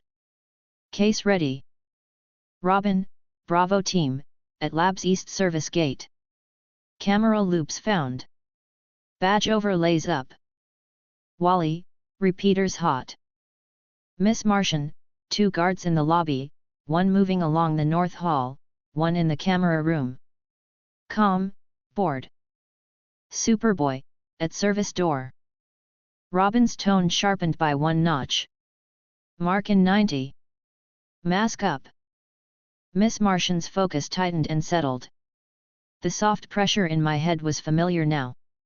It made the space around us feel contained. I breathed once, slow, and set my body into the speed I'd need for the first minute. Precise, not fast. We couldn't outrun alarms. We had to bypass them. 30, Robin said. I looked at the business park's rear entrance. Frosted glass. Key reader. Clean concrete. New camera with a small red LED. Standard. Go, Robin said. Alpha, Business Park. Aqualad and I reached the south stair door together. Artemis held 5 meters back, bow collapsed and out of view, staff strapped flat along her spine under a dark jacket. I stepped to the key reader and slid my palm past it. The overlay tag under my collar pinged the reader with a vendor ID. It blinked green. Aqualad eased the door open and caught the handle before it clicked. We moved in. The stairwell was concrete and steel. It smelled like solvent and paint. The echo was deadened by rubber treads. We climbed to the second-floor landing and paused at the small wired glass slit. A long office corridor stretched out with closed doors and white walls. A single night janitor pushed a cart near the far end. Aqualad spoke low. Miss Martian. Her voice carried calmly. He will turn into the copy room in 5 seconds and stay there for 2 minutes. We waited the count and slipped through the door. Artemis stayed at the corner and held the angle with no tension in her shoulders. We moved left, past an empty reception desk with a small plant and a neat stack of branded folders. Robin's route packet said the relay room was listed as Storage B on the internal map. Third door on the right. The sign matched. Aqualad checked the knob. Locked. I put my hand on the plate and grew a thin, short-lived key that matched the lock's pins. The turn was clean. We opened the door and stepped into a small room with 2 shelves, a ladder, 3 boxes of printer paper and a knee-height rack with a vented faceplate and an ugly aftermarket pad on top. I crouched and lifted the faceplate. The heartbeat lead blinked at a constant pace. The inside was familiar: radio board, narrow power bus, microwave dish pressed against a cutout that fed the building's riser. Fail-safes? Aqualad asked. I scanned the edges and found them fast. Pressure switch under the rack feet. A fiber continuity loop soldered along the bus. A tamper reed set to the faceplate. Simple, but tight enough to catch bad habits. I pointed. Pressure pad. Reed switch. Fiber loop. If we lift or open without a bypass, they'll call it. Artemis glanced back down the hall, then into the room. Time.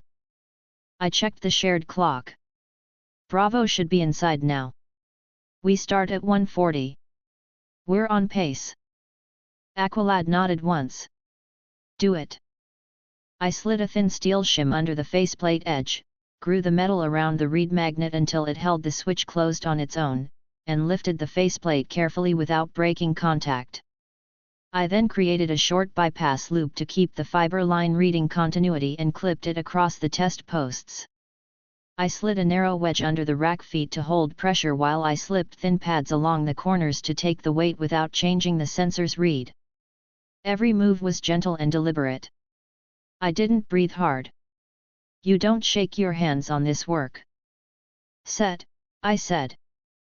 Aqualad kept his eyes on the door. Proceed. I cupped the radio with a tight steel cover that didn't touch anything else. The outbound pulse thumped into the cup and vanished. I slid the wedge onto the power bus and capped the dish where it fed into the riser. Artemis leaned in and handed me the first board bag. I dropped the radio's daughter board into it and sealed it. She bagged the second board herself with fast, precise fingers. 40 seconds to 2, I said. Ready to pull. Pull, Aqualad said. I disconnected the leads with a smooth lift, added a blank to keep the continuity, and leaned back. The heartbeat lead blinked twice, then steadied and died. Dead, I said. Artemis tucked the bags flat into her jacket. Janitor's still in the copy room. Aqualad closed the faceplate gently and let the steel shim keep the reed satisfied. I slid the door shut and turned the key back, leaving the lock seated in the exact same position. We moved into the hall. The janitor turned his cart and rolled toward the other end. He didn't look up. Alpha hardware is down, Aqualad reported softly into comms. Boards bagged. Exiting. Robin replied immediately. Copy. Bravo is in motion. Window is clean. We retraced to the stair and descended. Artemis took point on the exit, paused to listen, and pushed the door. Night air washed in cold and clean. We stepped out and let the door close with no sound. The business park lawn looked exactly the same as when we arrived. I like when scenes don't change. Alpha clear, Aqualad said. Bravo, private lab. We jogged the edge of the lot toward the Zeta drop. I was moving to the lab next. My pulse stayed steady. No need to waste a heartbeat. The beam took me and put me in the lab's east corridor with Robin, Wally, Miss Martian, and Superboy. Their scene was tighter. It smelled like disinfectant. Vent fans hummed low. A security camera turned on a ceiling mount. Wally had a cart with 3 plastic bins on it. Miss Martian floated half an inch above the floor to avoid squeaks. Superboy stood still and made the hallway feel smaller just by being in it. Timed camera loop, Robin whispered. 6 seconds. Then it repeats. We move on my mark. He pulsed the jammer. The LED on the camera blinked twice and held. We slid under. A door labeled mechanical sat at the end. Robin had the key overlay ready. He swiped it and pushed us inside. The relay wasn't in the first cabinet. It was in the third, behind a false fan rack that had been cut to hide a dish and a radio board nestled into a bracket. Miss Martian's voice was even. 2 guards in the lobby. 1 at the North Hall. 1 in the camera room. She paused. I am keeping their attention on the wrong screens. Do not take long. Superboy stood at the door, hand on the handle, listening with his whole body. Robin unfolded a small roll of tools and got to work. Fail-safes, he murmured. 2 more than last time. Laser brake under the board. Tilt sensor on the bracket. They are learning. I knelt beside him and took the other side. I've got the radio cup and the dish. You keep the laser happy. On it, he said. He clipped a tiny mirror onto the laser path and built a clean redirect using a fiber jumper so the sensor never saw darkness. He then put a thumb against the tilt and held it while I worked. I covered the radio with a tight steel cap. The pulse hit the cap and died. I wedged the bus. I slid a sleeve over the dish and braced it inside so it wouldn't jog the bracket when we pulled the board. Wally whispered, 2 guards just moved past the far corner. They're talking about coffee. Hold them that way, Robin said. Miss Martian's tone stayed smooth. They will circle back. You have a minute. Plenty, Robin said. He pulled the board with a quick slide, bagged it, and pushed the bracket back into place so the tilt didn't complain. I handed him the second bag. He grabbed the dish feed daughter board and dropped it in. He shut the cabinet and wiped a smudge off the frame with 1 knuckle. Done, he said. Superboy cracked the door an inch and looked left. He didn't breathe loud. He moved on silent feet for someone who could break a steel plate with a tap. We returned to the corridor. The camera loop pulsed again. Robin counted 3 under his breath and walked like he worked there. Wally pushed the cart and didn't look left or right. Miss Martian kept the guards anchored to their boredom. We reached the service stair and descended to the dock. Robin slid under the roll-up door and held the bottom edge with 2 fingers while we ducked. Superboy let it down without sound. Bravo is clear, Robin said into comms. Alpha is clear, Aqualad replied. He sounded exactly like he did at the start. I liked that about him. We took the Zeta point home. Recognized, Young Justice. Covered. Mount Justice accepted our wait like it had been waiting. The ocean sound felt warmer after cold streets.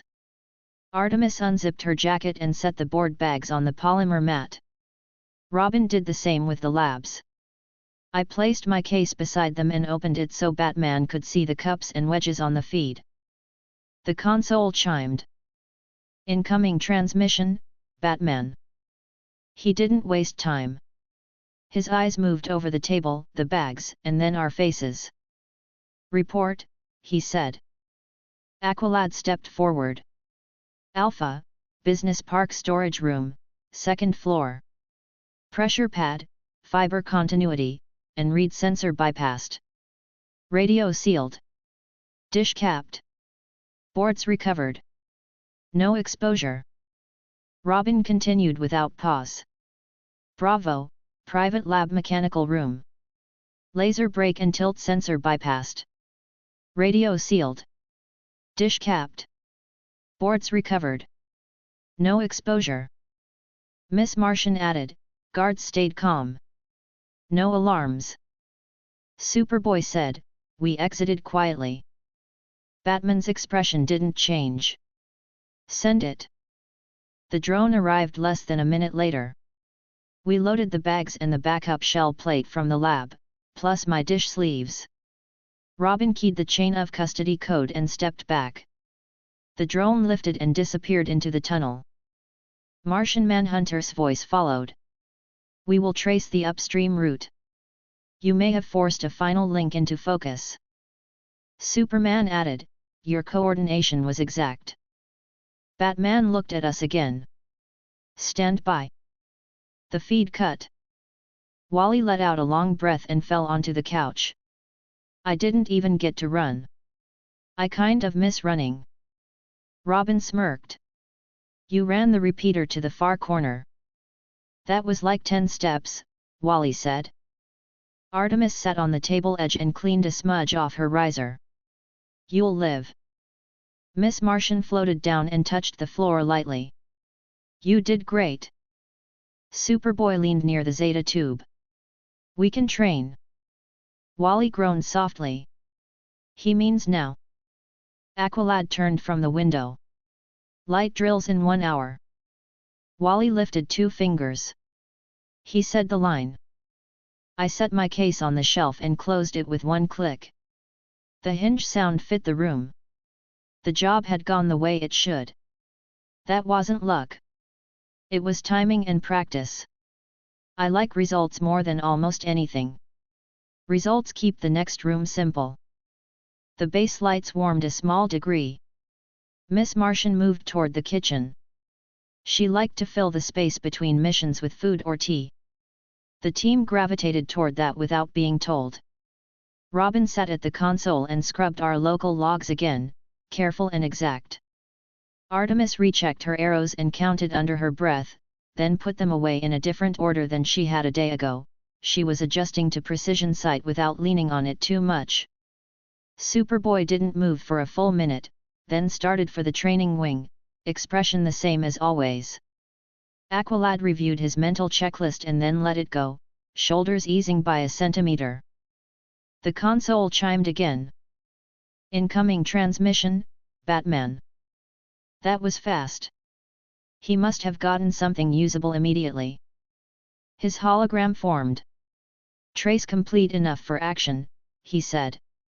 The upstream route converges on a secured floor inside a private energy research campus 2 hours north of Bloodhaven. The floor is leased under a second-level shell. Quirk scan logs match the last 3 days' windows. We will plan a joint operation with the League. You will maintain readiness. Robin sat up straighter. When? Soon, Batman said. You will receive notice. The feed ended. Wally pressed his palms together. So, more sitting by the phone. Robin looked at him. We're not a pizza place. Artemis laughed once, short and real. He has a point. Miss Martian returned with cups and set them down. At least rest for the hour. Superboy took his cup and nodded once. He rarely said thank you with words. He didn't have to. Aqualad took a sip and set the cup aside. 1 hour. Then drills. Wally folded over the back of the couch and didn't argue. I stood and watched the ocean at the window. The water moved at a steady pace. The glass didn't shake. The bass hummed.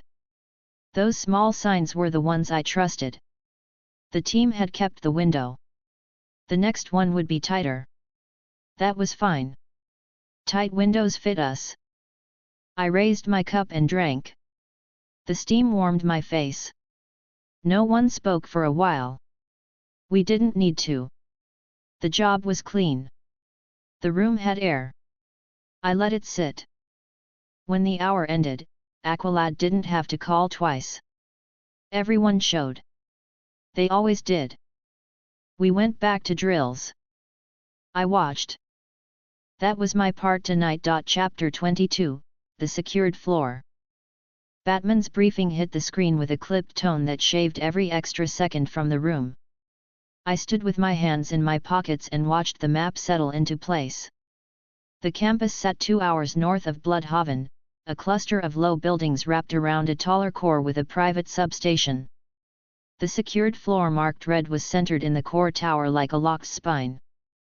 Joint operation approved, Batman said. League diversion will keep the campus occupied. You will infiltrate the secured floor and extract the master log server. Expect internal failsafes.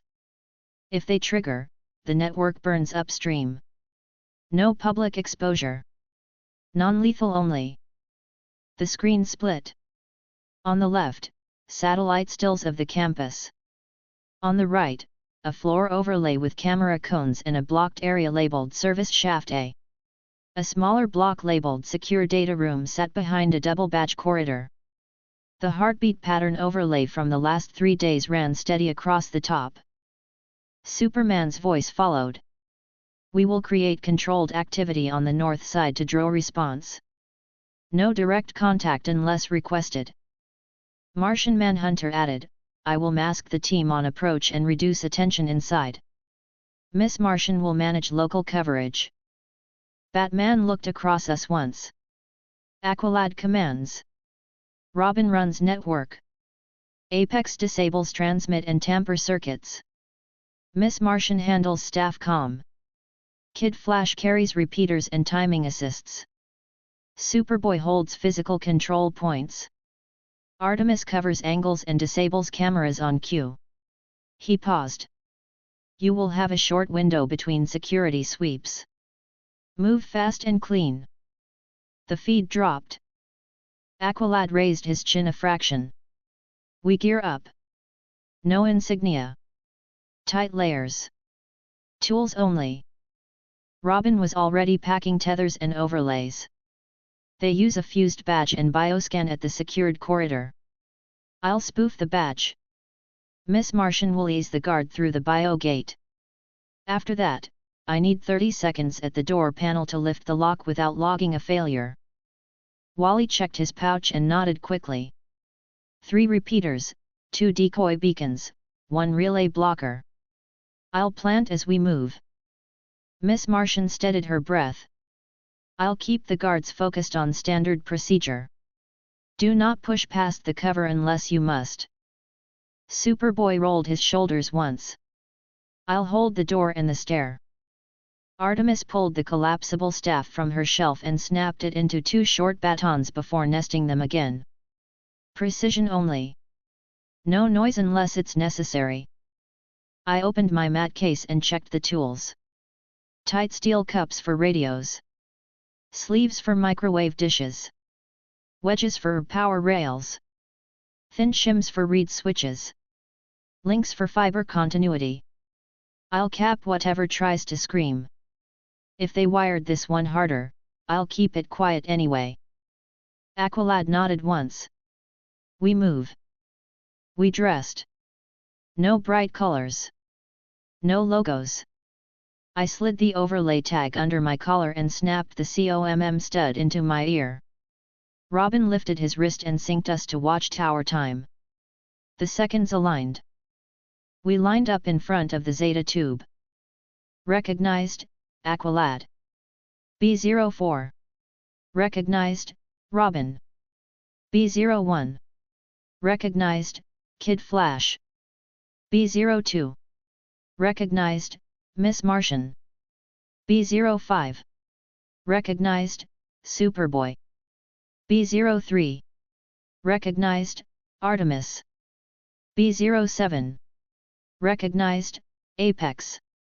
Guest 1. Cold air and the smell of treated grass met us. We landed in a drainage culvert south of the campus fence. A service tunnel door stood 10 meters up the concrete slope.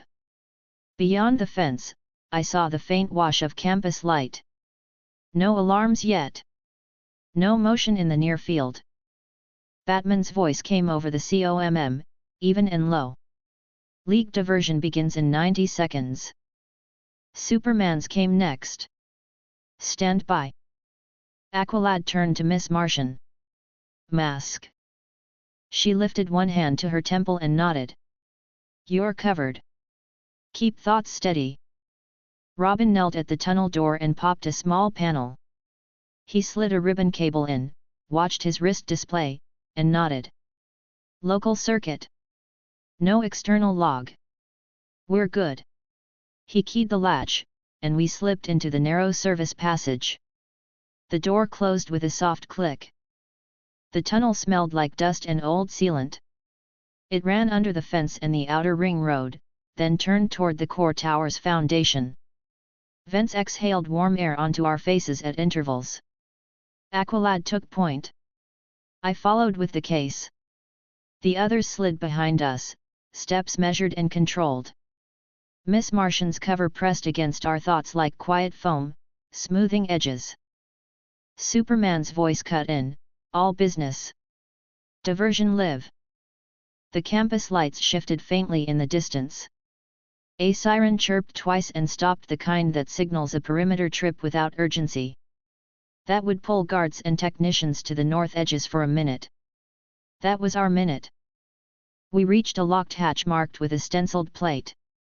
Robin slid another overlay under his sleeve and swiped. The light turned green. He cracked the hatch, listened, and looked back at us. Mechanical level below the secured floor. Service access should stack on the east side. We go up one and across. We moved up the narrow ladder into a low room lined with pipes and access boxes. The floor vibrated softly with the building's systems. Robin checked his map. East access is through that door. 1 camera above. 6-second loop. I'll bump it now. Ready. He pulsed the jammer. The LED blinked. We slid into the corridor. The secured floor was 1 level up. The stair door was locked with a badge reader that did not match the brand downstairs. That told me the internal vendor list was controlled. Robin pulled a second overlay and swiped. The light flipped green. We climbed. The secured floor had a different feel the moment the door closed behind us. The air moved cooler. The lights had a fixed white tone. The walls were clean and blank. The carpet deadened our steps. A guard desk sat in a small glass vestibule looking down a corridor that ended in a heavy door. 2 cameras tracked in lazy arcs. A faint hum lived under everything. Miss Martian took a slow breath and focused. He's bored. He's thinking about his lunch. He's not expecting anyone during this shift. Her voice stayed calm. Do not break his pattern. Robin walked with a vendor's pace and carried a small service kit. He held his shoulders like he belonged. I matched his stride. Aqualad came behind with the confidence of staff who didn't need to explain themselves. Artemis and Wally pushed a cart with empty plastic bins. Superboy moved at the back, quiet and controlled. Robin showed the ghost overlay while he spoke about an unrelated vendor check. The guard's eyes moved but did not focus. Miss Martian held his attention at mid-distance, not blank, not sharp. He pressed the badge gate button with a lazy finger motion and barely glanced at the bioscanner. Robin swiped the panel and held his wrist near the plate. Miss Martian gave the lightest nudge. The panel chirped green. The guard nodded and returned to his screen. We walked through the vestibule. The corridor felt shorter than the map suggested.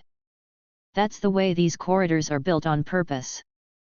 The heavy door at the end had a large plate and a keypad tucked into the frame. Robin knelt without ceremony and slid a thin cable under the faceplate. He watched the display and tapped a sequence on his wrist that mimicked a heartbeat. 30 seconds. The lock will open with no failure log. Aqualad let his breath go and lowered his posture by a fraction. Artemis held the angle on the hallway behind us without a wasted line in her stance. Wally pretended to adjust the bins on the cart and kept his head low. Superboy faced the vestibule and watched the guard through the glass. Miss Martian pressed a little harder for 3 seconds and then eased off. He looked up and then down again. He is thinking about a game on his phone. Robin's panel beeped. Door, he said. He pressed the plate. It opened with a soft release. We stepped into a smaller hall with 2 doors on either side and one at the end. The secure data room sat behind the end door. The 2 side doors led to short rooms with routers, power isolation breakers, and a ventilation monitor panel. The far door held the lock we needed. Robin ran his tether along the frame, frowned at a line in the code, and nodded to himself.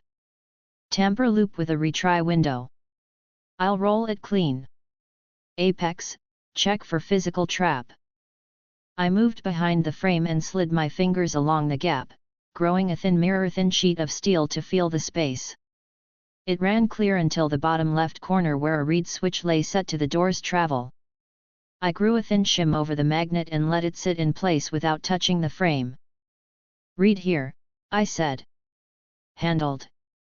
Robin finished the code roll. The lock clicked. He opened the door. The data room smelled like cold air and plastic. A single rack sat against the back wall with a short server the size of a suitcase mounted in the middle. The heartbeat LED on its face ran the pattern we'd seen for days. A small dish mount inside the rack pointed to a plate in the ceiling. A spare battery mesh block sat in the bottom bay to keep the server alive long enough to burn itself if someone flipped the wrong breaker. Aqualad spoke quietly. Tamper and transmit. I opened my case and got to work. Read switch on the server pull handle. Fiber continuity loop across the main bus. Tilt sensor on the rack brace. Laser line across the board socket. Microwave dish feed with a gimbal hinge. It was the same style as the lab, just denser. I felt the timing in my chest and let it guide my hands. I set a mirror across the laser and built a clean return path so the sensor never lost light. I added a bypass link across the fibers so the continuity would stay intact even if I pulled every board from the slot. I set a shim over the reed magnet. I cupped the radio with a tight steel cover that didn't touch the bracket. I slid a wedge onto the power bus and braced a sleeve over the dish feed with a support so the hinge couldn't tilt and report a change. Ready, I said. Robin nodded. Pull. I popped the board with one smooth motion. He slid it into a bag and sealed it.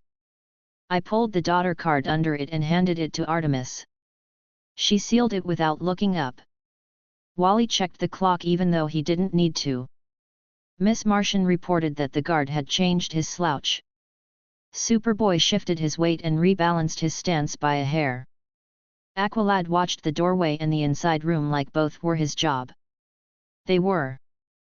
Dish feed, I said. I pulled the small board for the gimbal, bagged it, and capped the cable. The heartbeat lead doubled, then settled. The radio cup took the pulse and kept it. Server body, Robin said. We could carry it whole. Do it, Aqualad said. Superboy stepped in and gripped the chassis from the sides. He lifted it with steady hands, no scrape, no wobble. I kept the wedges in place until the weight left the guides. The tamper loops stayed satisfied. The laser stayed happy. The reed stayed closed. The heartbeat ran one more cycle and then fell quiet when the power wedge cut the bus. Dead, I said. Aqualad dipped his chin. Move. We retraced our path through the inner corridor. Robin swung the door shut and let the reed shim keep the switch closed. We returned to the vestibule. The guard blinked and looked at us without seeing. Miss Martian let him come back to normal slowly, like a held breath leaving his lungs. Robin touched the badge plate with the overlay and we passed through. We reached the stair. Wally slipped a repeater under the bottom lip of the door hinge with a practiced motion. He looked pleased with himself and tried to hide it. He didn't have to hide it. He had earned it. We descended one level to the mechanical floor, crossed to the hatch, and slid into the service tunnel. We moved without running. We moved without slowing. On the COMM, Batman gave no comment. That meant the diversion was still under control. The service door opened into the culvert and the cold night. We crossed to the Zeta point under the cover of a line of low hedges. The beam took us. Recognized, young Justice. Covered. Mount Justice felt warm against my face. The steady hum returned and set my pace back to resting. We set the server chassis on a polymer mat and laid the board bags in a neat line. Robin pulled a small transmitter from his belt and squinted at a status light before nodding once. He didn't show satisfaction often.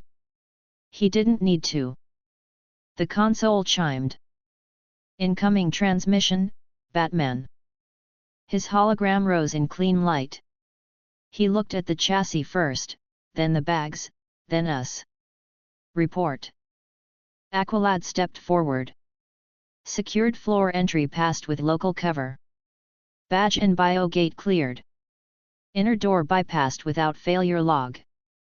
Master server removed. Boards recovered. No exposure. Robin held up the sealed bags. Primary board. Daughter board. Dish feed controller. Laser bypass left intact. All tamper circuits satisfied. Miss Martian added, the guard remained unaware. No alarms. Superboy said, server is intact. Batman nodded once. Send it.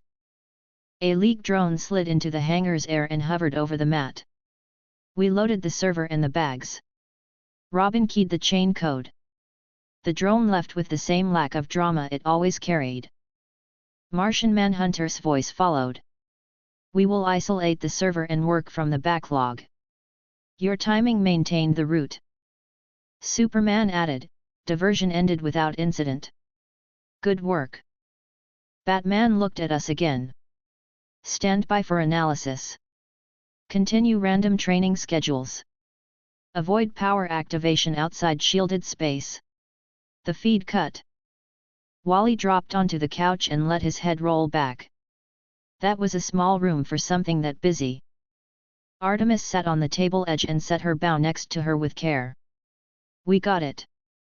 Miss Martian floated down until her toes touched the floor. I'll make something hot. Superboy stood by the Zeta tube and didn't move. He did not need to say he was ready for more. It was written into him. Aqualad walked to the window and let out a breath that he had slowed across the last minute. He set his hands behind his back and watched the water for 3 seconds, then turned back to us. 1 hour. Then drills. Wally groaned out of habit and then smiled. Fine. Robin slid into the console chair and began scrubbing local traces again. He wiped access times and locked our internal log. He sent an encrypted tag to Batman with the repeater IDs Wally had planted. He moved with an accuracy I respected. I closed my case, put it on the shelf, and leaned against the table. The empty mat on the floor reassured me. No gear. No loose ends in the room. Just the team, the hum, and the ocean. Miss Martian returned with cups. She gave one to Aqualad, one to Robin, one to Artemis, one to Wally, one to Superboy, and one to me. I took it, felt the heat through the ceramic, and set it on the table. Wally sipped, sighed, and closed his eyes. That hits. Artemis tapped her bowstring once and listened, then relaxed her shoulders. We should run angle drills again after. Agreed, Aqualad said. Superboy took a drink and looked at the gym door. He would be there early. He always was. The console chimed again. Incoming transmission, Batman. He did not waste any time. His face filled the hologram. Initial scan of the server confirms full log retention for the last 6 weeks. We will process it now. Your actions preserved upstream integrity. He paused. More soon. The feed cut. Robin leaned back in his chair and let his eyes rest for half a second. Then he started a new file, probably a monitor script for any heartbeat drifts. He didn't say it. He didn't need to. Miss Martian smiled at us all without saying anything. That was enough. The team moved back into their known grooves. The base held steady in its ways. The night sat quiet. I watched the window and then the door and then the team. The job had gone clean.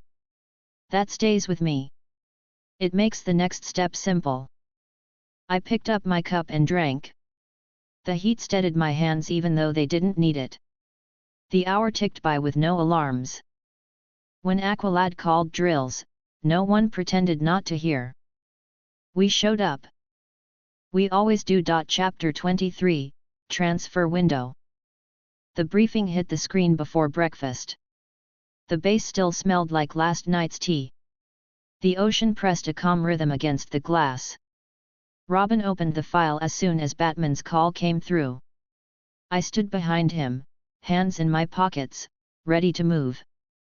Server results parsed, Batman said. Cross-referencing 6 weeks of logs with procurement records and sensor pings identifies an off-book shipment due in 48 hours. The route cuts through I-74 and transitions at mile 193 to a private carrier at a highway transfer point. The cargo is listed as Power Control Assemblies. The code on the manifest links to the same heartbeat network. Objective: intercept at the transfer, capture contents, plant an inert replacement, and let the shipment continue. No public exposure. No hard stop. This must look like an ordinary transfer. The map replaced the video feed. An aerial of a wide cloverleaf exchange showed a way station, a fenced pull-off with cargo bays, and an adjacent maintenance lot. A small building marked Transit Control sat near the center. Batman overlaid traffic flow with green arrows and red blocks for security cameras. Teams, Batman continued. Aqualad commands on site. Robin runs highway systems, cameras, and local network. Miss Martian covers mind masking in controlled pulses. Kid Flash places repeaters and signals. Artemis covers lanes, secures the bay, and handles eyes on the ridge. Superboy runs physical control points and heavy lift. Apex seals any active transmitter in the cargo, confirms swap integrity, caps any burst attempts. League support will run long eye coverage only. You do not expose the League. Superman's voice followed. We will monitor from altitude. No direct contact unless requested. Martian Manhunter added, I will mask the team during approach. Miss Martian will handle local effects. Batman's gaze shifted without visible change. You will run rehearsal drills today. Final gear check tonight. Move at -30 to intercept on schedule. Maintain traffic pattern. No civilians affected. The feed cut. Aqualad faced us. We prepare. Drill by position. We will run 2 full simulations and 1 dry run with comms only. Robin shrugged his shoulder loose and nodded. I'll build a local mirror of the highway cams and the way station grid. I'll write a toll gantry loop and a DMV plate overlay to keep us invisible when we cut in. Wally was already pacing. Repeaters in the lot, near the control shed, and at the bay. I'll mark the lanes without being seen. Miss Martian lifted her hands slightly and set her breath. I'll keep the staff focused on paperwork and screens. Short pulses only. We do not handle drivers unless it is necessary. Superboy rolled his shoulders once. I'll guide the truck, block the doors, and move crates. Artemis checked her quiver and set the collapsible staff across her lap. I'll take the south ridge and the bay roof. Precision fire only. No explosives unless we can't avoid detection. I opened my mat case and schemed the inserts. I'll open the container quietly, cap any radios, break any tamper circuits without tripping them, and patch the swap. If there's a rolling transmitter, it won't talk. Aqualad nodded. Gear up for rehearsal. We used the training hall floor to match the transfer point. Robin projected the lane map along the ground in white lines. He marked the way station, the bay, the control office, and the maintenance lot. Miss Martian practiced holding 2 mines first and then 4 for short spans. 9 seconds. 12, 15. She left gaps for natural movements and breathing. Wally set down small markers at each repeater position and ran the path until he could do it eyes closed.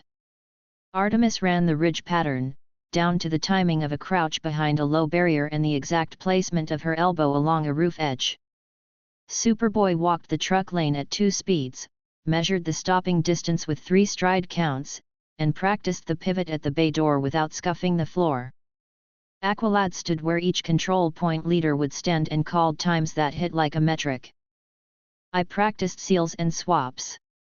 Robin gave me a box with shock sensors, fiber loops, and reed switches and asked me to open and close it 10 times without logging a tamper alert. I opened it 10 times. I closed it 10 times. I added a microwave cap and a radio cup without moving the base. I pulled a daughter card and left a continuity link in its absence. Robin watched my hands and adjusted which order I placed the shims. That improved the speed by 4 seconds. We wrote the order down and circled it 3 times. We ran the whole thing twice. The first run came in at 6 minutes 30. The second cut that to 5:05.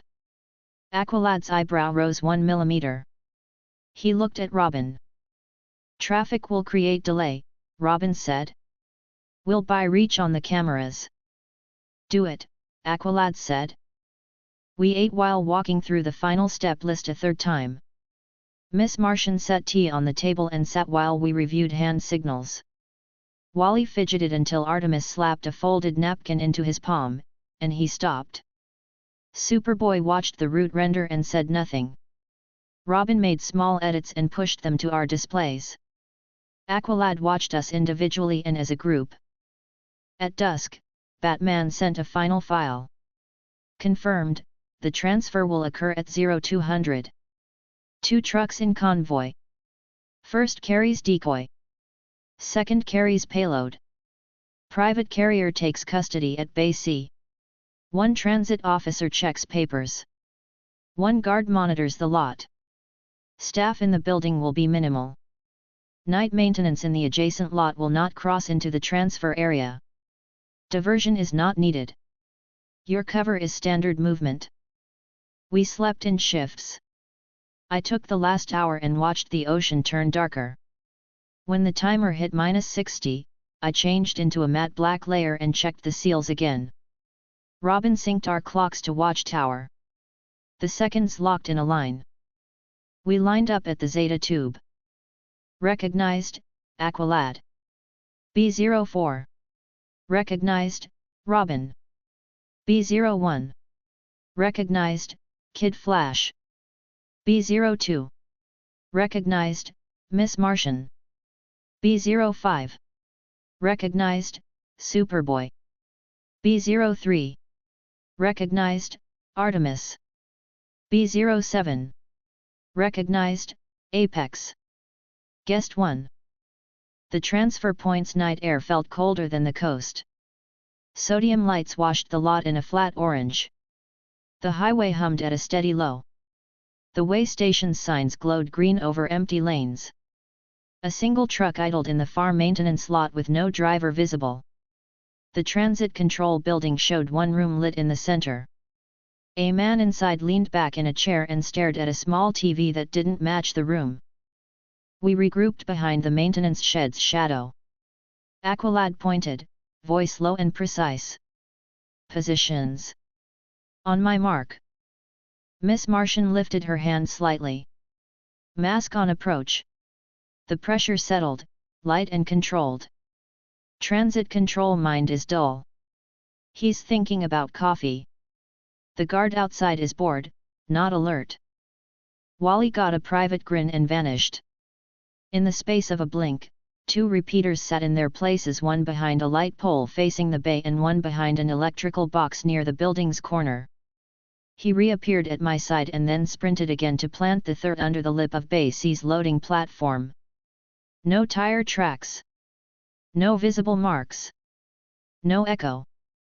Robin moved to the service platform, knelt, and clipped a ribbon cable to the control rack.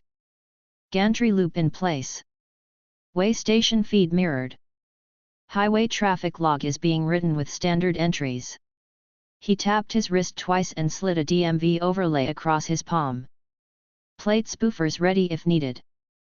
Artemis jogged along the wall and climbed to the bay roof with smooth hands and quiet feet. She lay flat, scoped the ridge line, and settled her breath. Staff clipped along her back sat flat, nearly flush. Bow disassembled to a short draw variant for tight angles. She checked her watch and added a small head tilt that said she was counting. Superboy walked the outer route until he felt the lane under his boots. He measured the roll distance to the bay door and the final pivot with a head turn and a shoulder check. He picked up a pallet jack by its handle, tested the wheels once, and set it down. He looked at me briefly. I nodded once. He didn't need more. Aqualad took his position between the building's corner and the bay, eyes on lanes, ears on comms. He didn't fidget. He placed weight a little forward on the balls of his feet.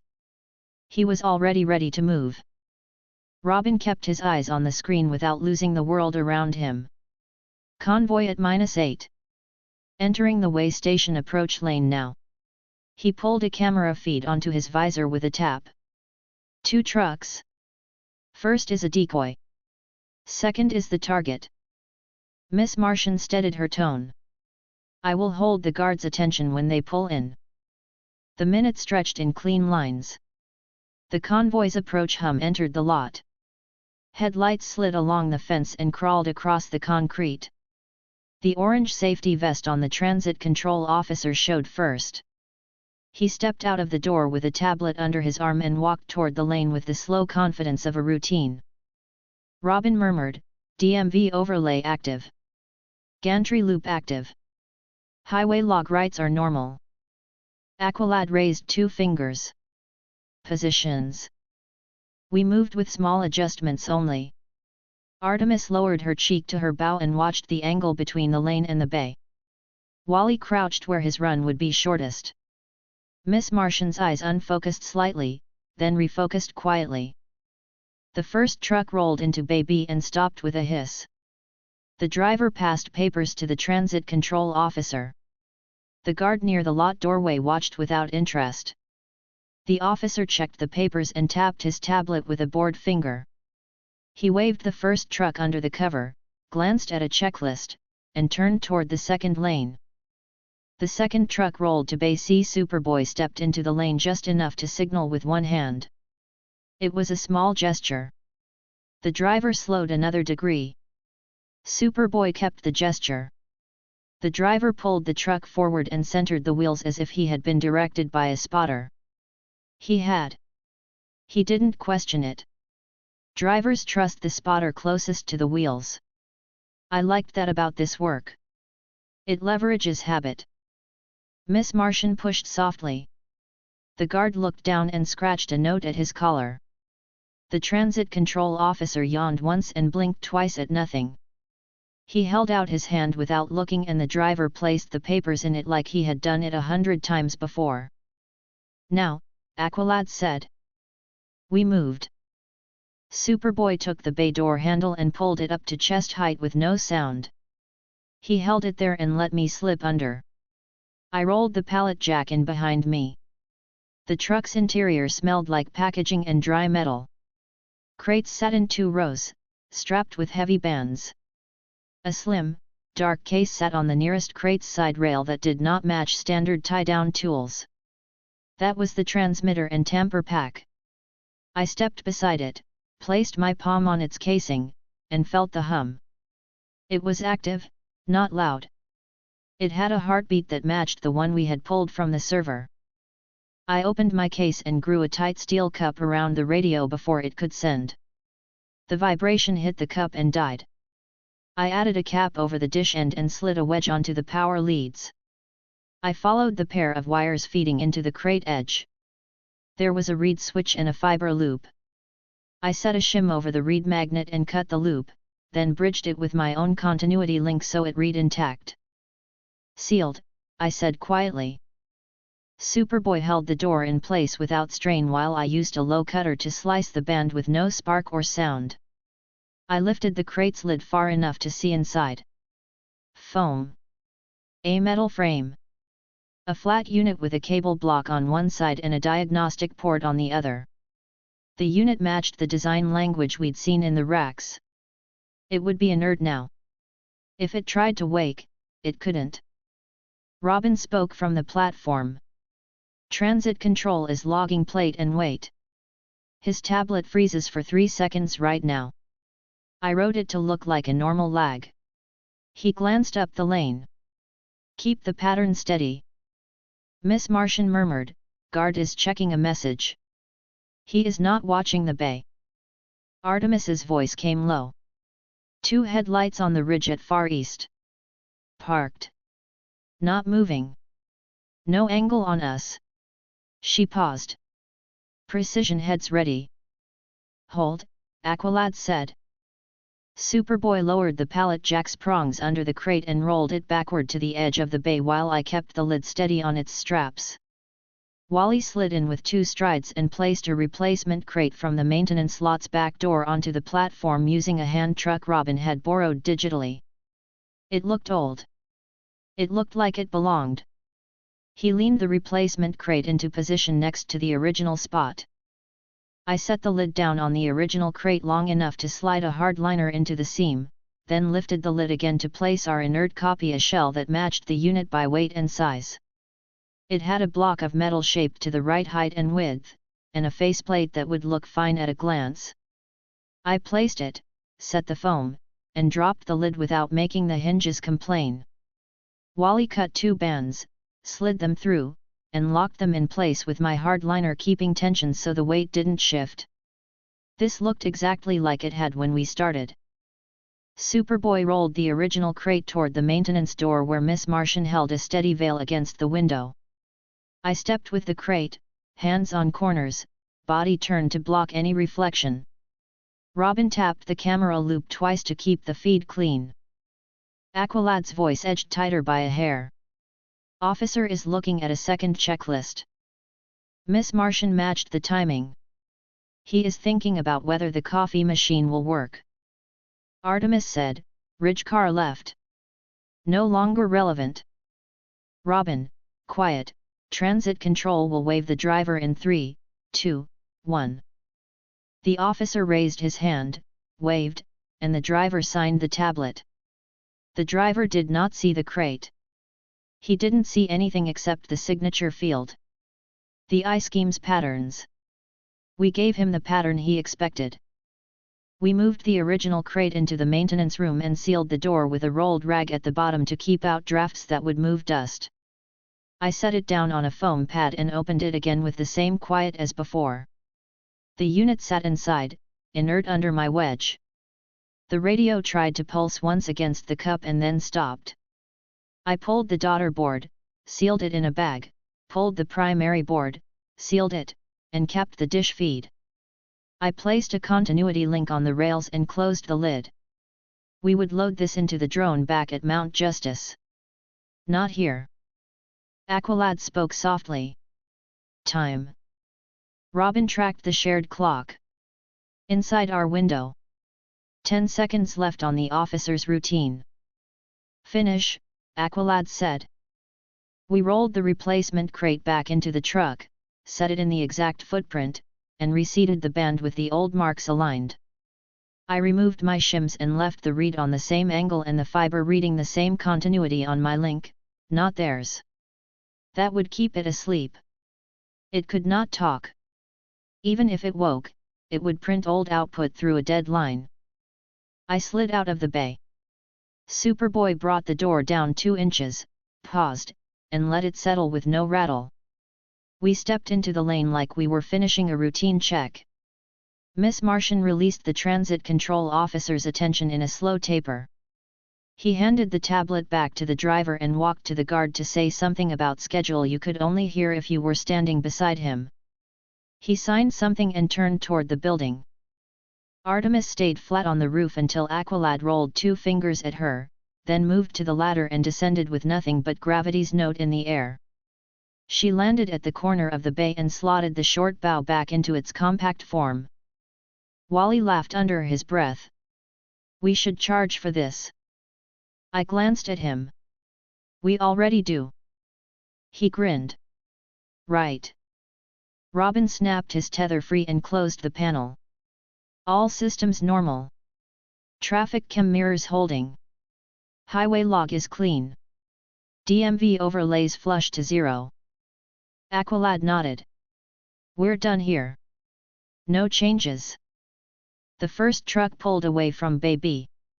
The second truck followed from Bay C. The engines sounded normal. The lights bounced along the lane lines.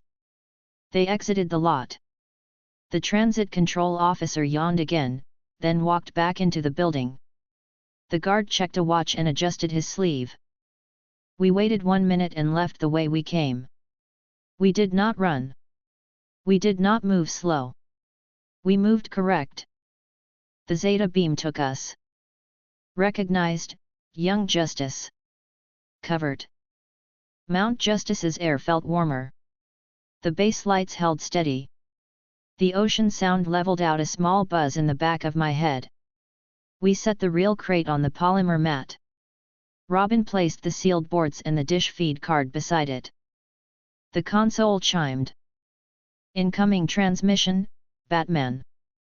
He saw the crate, the bags, and our faces. Report.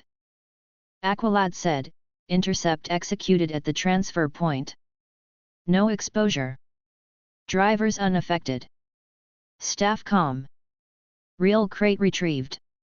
Replacement installed. All systems appeared normal to transit control. Robin held up the bags. Primary, daughter, dish controller. The onboard tamper pack is inert and sealed.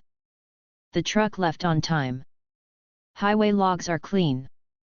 Miss Martian added, no stress changes in staff. They continued routine. Superboy said, crate is intact. Batman nodded slightly. Send it. The drone arrived and hovered. We lifted the crate in with 2 hands, set the boards on the tray, and closed the bay. Robin keyed the chain code. The drone rose and vanished. Martian Manhunter's voice came through. We will isolate and analyze immediately. Superman added, no activity flagged at the site after departure. Good work. Batman looked at us again. Stand by for follow-up. Maintain protocol. The feed cut. Wally flopped onto the couch with a long exhale. That was smooth. Artemis took the string from her bow and coiled it neatly. You kept to the plan. Miss Martian smiled. Everyone did. Superboy leaned on the rail and stayed quiet. The set of his shoulders said enough. Aqualad stood near the window and watched the water for a moment. He turned back. 1 hour. Then drills. Wally groaned, then laughed at himself. Yet. Robin dropped into the chair and started sanitizing our internal logs. He wiped timestamps, cleared path pings, and wrote a clean block. He sent a tag to Batman with our repeater IDs and a note about gantry loop times, short and specific. I closed my case and set it on the shelf. The latch clicked once. The room felt complete. The mat was empty again. That always felt right. Miss Martian brought tea. We drank. We didn't talk much. We didn't have to. The job sat between us like a finished blueprint. Clean lines, nothing extra. The console chimed again after 20 minutes. Incoming transmission, Batman. He appeared immediately. Preliminary analysis. The unit carries a second-tier index of Quirks scan fingerprints and a route table for live collection. It also contains a scheduled handoff in 24 hours at a private airstrip outside Bloodhaven. The airstrip is leased under a shell. The handoff window is short. We will confirm coordinates and movement. Prepare for deployment. Robin leaned forward. Handoff details. Night run. 1 plane, 1 support van, 2 staff, Batman said. No civilians expected. No police jurisdiction on site. Quiet approach required. If we miss the handoff, the route will shift out of the corridor we can track. Aqualad nodded. We will be ready. You have 8 hours, Batman said. Review and rest. I will call with final details. The feed cut. Wally rubbed his face with both hands. So, we're doing runway work now. Artemis smirked. Get used to new scenery. Miss Martian smiled. We should rest while we can. Superboy stood. I'll be in the gym. Aqualad pointed without looking. Light work only. Superboy nodded and left. Robin set an alarm and closed his eyes for once. Artemis leaned back in her chair and stared at the ceiling until her shoulders loosened. Wally stretched out on the couch but kept his shoes off the cushions like he'd learned. Miss Martian cleaned the cups in the small sink and dried them with slow movements. I watched the ocean and let my mind go quiet for 10 minutes. That counted as rest. When the hour hit, Aqualad brought us back to the floor for short drills. He kept it light, as promised. Footwork. Hands. Angles. Breathing. He cut us loose at the exact minute he said he would. The bass settled again. The ocean kept its sound. The lights stayed steady. The team moved around each other without friction. That is not luck. That is earned. We waited for the next call. It did not take long. Chapter 24, Runway Quiet. Batman's call came in just after we finished cooldown. The base lights held steady. The sound of the ocean sat under everything. Robin pushed the briefing to the big screen. I stood behind him with my hands in my pockets, ready to move. Airstrip handoff confirmed, Batman said. Private runway outside Bloodhaven. 1 hangar. 1 plane inbound. 1 support van on site. 2 ground staff. No civilian air traffic. Objective: neutralize the handoff quietly, copy onboard memory, remove the real cargo, plant an inert replacement, and let the plane depart on schedule. No public exposure. No hard stop. The screen shifted to a satellite photo. A single runway with a short taxiway. A rectangular hangar off the left side. A fuel truck parked near the far fence line. A small office cube attached to the hangar. Camera cones marked the corners. A fence line with 1 gate. Superman's voice followed. We will hold at altitude. Call if you need extraction. Martian Manhunter added, I will mask you on approach. Miss Martian will handle local coverage. Batman kept going.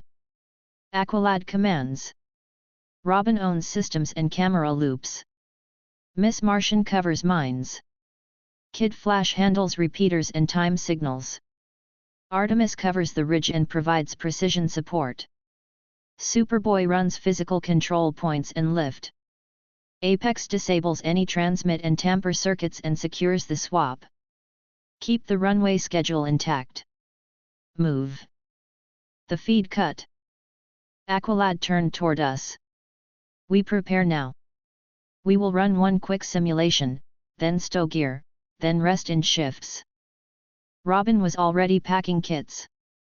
Airfield cameras run on a short loop with a simple checksum. I'll ghost the feed and write a clean clock. If they check, they'll see a standard frame. I'll also clone the tower's transponder list to keep the inbound plane's call sign stable while we touch anything. Miss Martian steadied her breathing. I can hold both ground mines without strain if you keep it short. If they move, I can adjust. Wally bounced on the balls of his feet. I'll drop 3 repeaters in the shadows near the hangar corners and 1 under the office overhang. I'll call the time at each step so we don't overrun the window. Artemis checked her quiver and nested the collapsible staff under a dark jacket. I'll take the ridge above the access road. I'll keep angles clean. No explosives unless we have no choice. Superboy rolled his shoulders once. I'll control the hangar door and the bay. I'll move the pallet and hold the wing if needed. I opened my mat case and ran a fingertip along each tool slot. Steel cups for radios. Sleeves for dish feeds. Wedges for power buses. Shims for reeds. Links for fiber continuity. I'll shut down anything that tries to talk. We swap the real cargo for the inert copy. If their plane has a memory block, I'll copy it. Aqualad nodded once. We move at -30. Until then, we drill. We set the training hall to match the hangar. Robin projected the runway layout onto the floor with accurate dimensions. Wally ran the repeater path until he could drop each unit along the wall with his eyes half closed. Miss Martian practiced holding 2 mines and a third for 3 seconds. Artemis moved from ridge to ladder to roof edge, counting her steps. Superboy practiced rolling a pallet jack into a tight turn without squeal. Aqualad timed each portion and cut anything that added seconds without value. I opened and closed a mock crate with tamper layers 10 times in a row without logging a fake alarm. Robin adjusted my order of shims and we saved 2 seconds. When the timer hit -60, we stowed the simulation. We geared up in mat layers with no insignias. Robin synced our clocks to watchtower time. The seconds aligned. We lined up at the Zeta tube. Recognized, Aqualad. B04. Recognized, Robin. B01. Recognized, Kid Flash. B02. Recognized, Miss Martian. B05. Recognized, Superboy. B03. Recognized, Artemis. B07. Recognized, Apex. Guest 1. The airstrip's night air was colder than the city. The sky was clear. The runway lights were low and steady. The hangar sat quiet with one bay door half open. The fuel truck was parked near the fence, unattended. The office window glowed with a single desk lamp. The support van idled near the hangar's shadow. We gathered at the fence line outside the camera cones. Batman's voice came through the COMM. Inbound plane at -22.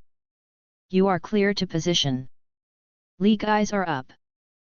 Aqualad turned to Miss Martian. Mask. She lifted her hand to her temple. You're covered. 2 mines inside the hangar office. They are looking at paperwork. They are quiet. No one is near the van. No one is near the fuel truck. Robin checked a small tablet and clipped a cable to the fence's maintenance box.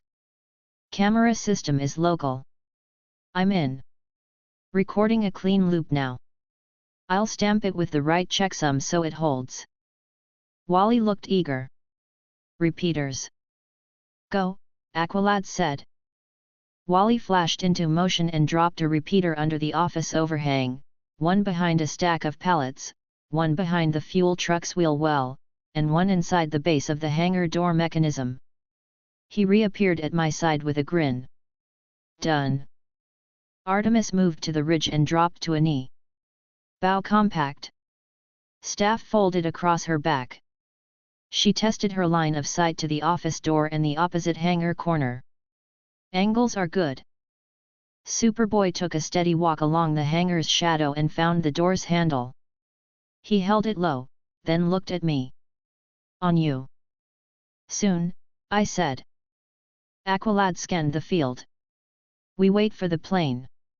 We move when the wheels touch. Miss Martian, hold only as needed. I will, she said. Superman's voice came through, level. Inbound plane on final. Lights are standard.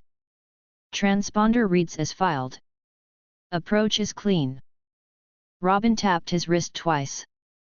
Tower transponder list cloned. If they cross-check, it matches. We held positions. The sound of engines reached us first. The small plane's landing lights appeared beyond the trees, dropped toward the threshold, and rolled onto the runway with a firm touch. The pilot taxied to the hangar at a steady pace. He shut down at the line. The van's headlamps flicked once. The hangar office door opened. 2 men in dark jackets walked out. One carried a clipboard. The other wore thin gloves. They looked like staff who had done this in this exact way many times. Aqualad spoke quietly. "We move on my mark." Miss Martian said, "I have them." Aqualad, "Mark." We moved. Superboy drew the hangar door up far enough for the plane's wingtip to clear. He held the mechanism like it weighed nothing. Robin pulsed the cameras and rolled his loop. The frame froze where it needed to freeze. The rest of the view looked normal. Wally moved the repeaters to a higher power setting for a 60-second window. Artemis followed the 2 ground staff with her sight and kept her trigger finger loose. Aqualad walked along the side wall in a normal working stride and looked bored on purpose. The pilot climbed down from the cockpit. He signed the clipboard without reading. He handed one of the ground men a minor log sheet. The man nodded. The second man went to the van's rear doors and opened them. Inside sat a crate with the familiar fasteners and an extra box with a diagnostic cable. Both were wrong for a normal handoff. Right for this handoff. "Now," Aqualad said. Miss Martian pressed. The 2 ground staff looked at each other with unfocused eyes for a second and then looked at their papers again. The pilot frowned at his pen and shook it like the ink had clogged. He pulled a second pen from his pocket. Superboy rolled the pallet jack to the van. I moved with him and placed my palm on the side-mounted transmitter box bolted to the crate's frame. It pulsed. I capped the radio in a tight steel cup before it could bounce. I slid a sleeve over the dish feed and dropped a wedge on the power rails. The hum died under my hand. I cut the straps clean without any squeal. I opened the crate's lid far enough to look inside. Foam. A compact module with a board cage and a status LED. It was dark because I killed its link. I touched the board cage. A laser cut across one edge and a tilt sensor sat under the far bracket. I put a mirror in the laser's path and a finger on the tilt while I handed Robin the first bag. He took it and stayed crouched at my shoulder. He did not bump me. "We have done this enough now that we move like a single person when we need to." "Board," I said. He pulled it and sealed it. He slid a continuity link across the rails. I lifted the small daughter board from the gimbal hinge on the dish feed, bagged it, and capped the cable. I set the lid down and tested the seal. It sat without shift. Good. Wally was in and out with the inert copy in 5 heartbeats. He set the copy where the original had been, lined the fasteners with the old scuffs, and pulled the straps tight in the same slots. I like people who notice slots. They live longer. "Memory," Robin said, angling toward the plane. "Go," Aqualad said. Superboy guided the pallet with the real crate toward the hangar's inner shadow where Miss Martian had already pulled a thin veil over the window glass. I moved with the crate. Artemis whispered into the COMM that the ridge was still clear. Wally ran the outer loop with 2 glances at the runway threshold lanes. Everything matched what we wanted it to match. I placed the real crate on a foam mat inside the corner. I opened it again, cut the hardliners, and pulled a cable to the module's diagnostic port. Robin clipped in a reader and copied the onboard memory in a clean file. He verified the hash. He bagged the copy. He ran a quick command in read-only to call up last movement logs. He did not write anything back. He unplugged and stepped away. "Clean," he said. "Pilot," Miss Martian said. "He is looking for a fuel receipt. He is not looking at the cargo." Aqualad's voice stayed calm. "Seal the copy. Replace the crate in the van. Finish now." I closed the crate with the real unit and set the lid. Wally brought the hand truck back and moved the inert crate to the van. Superboy pushed the pallet jack under it and then out again so the marks on the floor matched what they looked like before. We closed the van doors with one hand on each handle and no rattle. Robin pulsed the cameras once to refresh the loop. The two ground staff turned back toward the van. Miss Martian eased off. Their eyes cleared. One pointed at the clipboard. The other nodded and checked a box. The pilot took the fuel receipt from the office assistant who had walked out with a small printer. He signed again. His pen worked this time. Aqualad walked past the wing and tilted his head like he was listening to a distant engine. It was the kind of nothing move that made him look like he belonged here. He has a talent for that. Robin looked at his wrist. We have the memory. The copy is clean. The loop is holding. We're done, Aqualad said. Exit in order.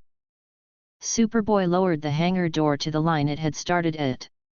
He kept his eyes on the wheel. He made sure it stopped at the same chalk mark. He stepped back. Artemis slid down from the ridge and disappeared along the fence shadow. Wally dialed the repeaters to a low passive setting. Miss Martian released her hold gently so no one felt anything like a snap. Aqualad turned his shoulders and walked like he had a break scheduled and no reason to hurry. I stepped back with the case and watched every corner of the room once on the way out. I did not feel any pull to add anything. The job was done. We left the way we came. The night air took my breath and gave it back calm. The Zeta Point was dark. We stepped into it and vanished. Recognized, young Justice. Covered. Mount Justice's air felt warmer and steady like it always did. The ocean sound sat again at the right level. We set the crate on the polymer mat, laid out the bags, and put the memory copy on the table. The console chimed. Incoming transmission, Batman. He saw the layout and nodded once. Report. Aqualad stepped forward. Handoff neutralized. Memory copied. Real crate secured. Inert copy installed. Plane departed on time. No exposure. Robin held up the drive. Onboard memory image complete. Hash verified. Boards recovered. Tamper pack sealed. The camera loop holds with correct checksums. Miss Martian added, ground mines stayed calm with short pushes. No mood swings. No stress spikes. Superboy said, no one saw us. Batman's eyes shifted to the crate. Send it. The drone arrived. We loaded the crate and the sealed bags. Robin keyed the chain code. The drone rose and left. Martian Manhunter's voice came in next. We will isolate and analyze at once. Superman added, runway remained quiet after departure. Good work. Batman looked at us again. Stand by. The feed cut. Wally collapsed onto the couch and let the back of his head rest against the cushion. We need a punch card for this many clean jobs. Artemis leaned a hip against the table and unrolled her bowstring. You can make one and stamp it yourself. He pointed at her with a lazy finger. I might. Miss Martian smiled. I will make tea. Superboy stood by the Zeta tube, still and set. He said nothing. He did not need to. Aqualad watched the window for a moment, then turned back with the same even expression. 1 hour. Then drills. Wally groaned quietly, but he smiled while he did it. Robin set the drive into the quarantine slot and started scrubbing our internal logs. I closed my case and stored it. The latch made one clean click that fit the room. Miss Martian returned with cups. We drank. No one filled the air just to fill it. The job sat done between us and did not require commentary. The console chimed again sooner than I expected. Incoming transmission, Batman. He appeared immediately. Preliminary results, the onboard memory contains a route table and a development log for new collectors. It also includes a list of field test sites scheduled in the next 72 hours. Targets are small, but the pattern confirms a build-out. We will cut them off. He paused. You will prepare for rapid deployments. Details to follow. Robin sat straighter. Send the list when you have it. You will get it, Batman said. Rest while you can. The feed cut. Wally rubbed his eyes. I heard rest. Not drills. Aqualad looked at him. Light drills after tea. Wally accepted that and accepted his cup. Artemis finished her drink and stood. I'm running sight lines before drills. Robin looked at her. I'll throw you a moving target set. She nodded. Good. Superboy walked toward the gym. Aqualad watched him go and did not stop him. Miss Martian cleaned the cups in a neat rhythm. I leaned against the table and let the quiet settle. We used the hour, then Aqualad called us back. He kept his promise. Light drills only. Footwork, breath, low power control, clean hands. No one pushed past what he set. It was enough. When we finished, the base returned to calm. The ocean held steady. The lights did not flicker. We waited for the next call. We did not need to say anything while we waited. The work was clear. The next call arrived with the same clean tone as always. Chapter 25, One Night, 3 Locks. Batman's file hit the screen before anyone finished cooling down. The base lights held steady. The ocean moved at a constant pace outside the glass. Robin opened the package and pushed it to the main display. I stood behind him with my hands in my pockets, ready to move. Field test sites confirmed, Batman said.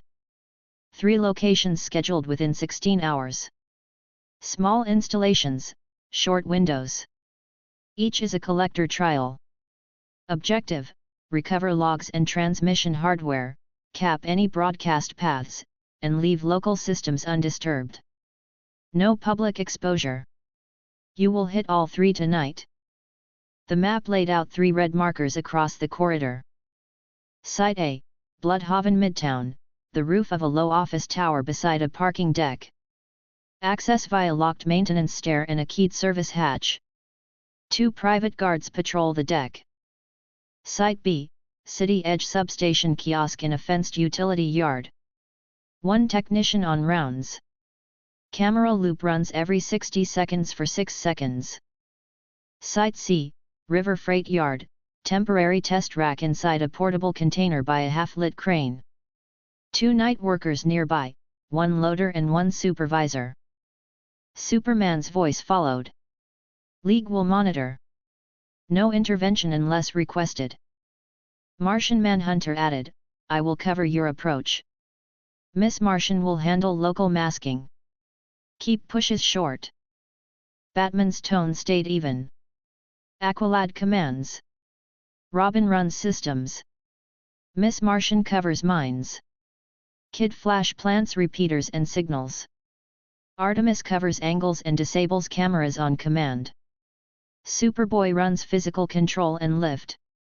Apex seals transmitters and tamper lines, and verifies swaps. Move.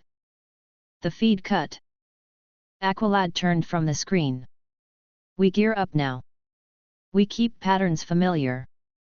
No insignia. Robin nodded. I'll prep a rooftop camera ghost, a substation gate overlay, and the river yard camera mirror. I'll carry a spare loop if the office tower's checksum is different. Wally bounced slightly. I'll place repeaters at all 3, then shadow routes. Miss Martian inhaled and steadied her voice. I'll keep the guards and workers focused on whatever they already care about. Superboy rolled his shoulders once. I'll hold doors, block lines of sight, and move anything heavy. Artemis checked her quiver and clipped a folded staff flat under her jacket. Precision arrows only. No explosives unless it breaks the job to avoid them. I opened my mat case and tapped each slot with a fingertip. I'll cap radios, sleeves for dish feeds, wedges for power buses, shims for reads, and fiber bypasses. If any node tries to send a burst when we touch it, it dies against the cap. We carry out boards and memory. Aqualad nodded once. We run quick hand signals on site. Same calls you know. We keep it quiet and clean. We geared up. Met layers. No marks. Robin synced us to watchtower time. The seconds aligned. The team fell into the rhythm that turns a room into a machine. We lined up at the Zeta tube. Recognized, Aqualad. B04. Recognized, Robin. B01. Recognized, Kid Flash. B02. Recognized, Miss Martian. B05. Recognized, Superboy. B03. Recognized, Artemis. B07. Recognized, Apex. Guest 1. Site A Midtown roof. We landed in a shadowed service alley beside the office tower. The night air set cold and clean along the concrete. 2 private guards stood near the top level of the adjacent deck, talking softly. A faint hum came from a nearby transformer. Above us, the roof hatch's low lip broke the line of the edge. Robin clipped a slim cable to a ground-level maintenance panel. Local camera net only, he said quietly. Checksum looks simple. I'm in. Miss Martian lifted a hand to her temple. Both guards are bored. I can keep them busy talking about their shifts. Aqualad pointed up. Artemis, roof. Kid Flash, repeaters. Superboy, hold the hatch. Apex, with me. Robin, loop the deck cams on my mark. Wally flashed toward the deck and dropped a repeater behind a low bollard, another beneath the stair landing, and a third near the roof drain. He reappeared with a quick grin and then slid into shadow. Artemis moved to the maintenance ladder like she lived on rooftops. She cleared the lip and lay flat, bow compact and staff clipped to her back. She checked the line that ran from the stairwell exit to the target hatch, then the corner camera's small red LED. Angle set, she said softly. Robin pulsed the ghost. Deck cams cycling. Loop live for 8 seconds. Superboy put a palm on the metal hatch and lifted it without scraping. I slid under with Aqualad and Robin, then took the cap in my hands while Superboy lowered it quietly behind us. The roof was open and flat, with a short row of utility boxes along the center and a small, vented enclosure beside a dish that pointed at nothing obvious. That enclosure was the target. Aqualad pointed. Move. Artemis watched the far camera and whispered, "You have 6 before the turn." Robin reached the vented box, popped 2 screws with a magnetized bit, and lifted the panel. Same builder, he said. Radio board, dish feed, fiber loop, read on the panel, and a pressure pad under the rack feet. I slid a thin shim over the reed magnet so the switch stayed satisfied while the panel moved. I built a short bridge across the fiber posts so the continuity read intact. I slid 2 wafer pads under the rack feet to hold pressure while I worked. Then I cupped the radio with a tight steel cover. The outbound thump hit the cup and died. I slid a wedge across the power bus and braced a sleeve over the dish feed. Board, I said. Robin pulled the primary card and sealed it. He pulled the daughter card and sealed that too. I left the sleeve in place and set the panel back, shim still holding the reed, and eased the screws into the same lines they had left when they were first installed. The metal note told me they set correctly. Artemis breathed out slowly. Camera turned. You're clear. Miss Martian murmured. Guards took out their phones. I gave them a short push. They'll argue about a game for a minute. Aqualad dipped his chin. Exit. We moved back to the hatch. Superboy lifted it without a sound. We dropped through. Robin pulsed the loop twice at the deck to keep the checksum in order. Wally jogged the corner to watch the guard's angle and then vanished again. Aqualad gave one quiet word.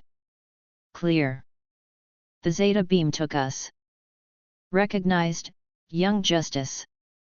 Covered. We did not stop moving.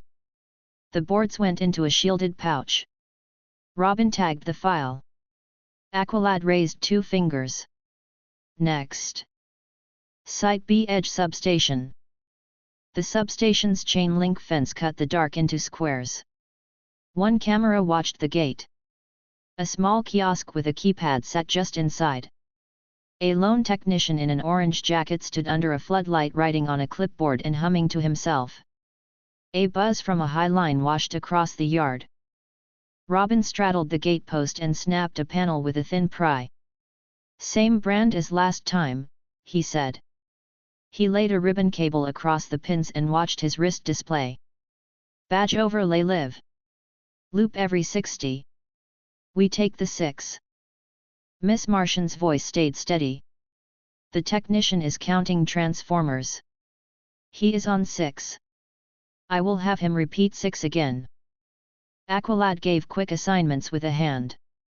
Kid Flash, repeaters behind the cabinet and the corner bollard. Artemis, hold the angle on the kiosk. Superboy, door on my mark. Apex, ready for the box. Robin pulsed the loop. The gate camera froze, then rolled. Superboy eased the gate a foot. We slid inside and closed it with no rattle. Robin pointed to a low grey cabinet with a new padlock and a cheap brand logo stickered over the old one. There. Artemis breathed into the mic. Technician turned his back. Counting again. I popped the padlock with a thin steel key I grew to shape, opened the cabinet, and found a compact relay bolted to a plate under the main breakers. Same style. Read on the door. Laser across the board socket. Little tilt puck under the frame foot. Sloppy cable splice into a power takeoff. I had seen enough of these to do it with my eyes closed. Shim on the read magnet. Mirror in the laser path. Finger on the tilt just long enough to brace 2 pads along the base. Tight steel cup on the radio. Sleeve over the dish feed. Wedge on the bus. The thump died against the cap. I pulled the board, bagged it, pulled the daughter, bagged it, and set the door back against the frame with the reed shim still holding. Robin ran a thumb across the edge and pulled a smudge I hadn't left. He likes perfect. I don't mind perfect. Miss Martian murmured, pleased. He repeated 6. Exit, Aqualad said. We slipped to the gate. Robin pulsed the loop. The frame moved back to live without a hitch. Superboy eased the gate closed. Wally left the repeaters at low power to catch any surprise call bursts and jogged beside us with a grin he kept small. We hit the beam. The yard disappeared. Recognized, young Justice. Covered. Boards into the pouch. Case snapped shut. Aqualad didn't break rhythm. Next. Site C River Freight Yard. The river air came colder and damp. Sodium lights lit the cranes half on, leaving long stacks of containers in semi-dark. A portable container sat beside a low crane base with a cable running inside under a taped seam. A loader sat on a forklift idling near a stack. A supervisor checked a schedule on a clipboard with a small pen light. Neither looked toward the container. Robin checked a control cabinet near the gate. Local camera net is basic. I'll mask one frame near the crane base and another at the container door.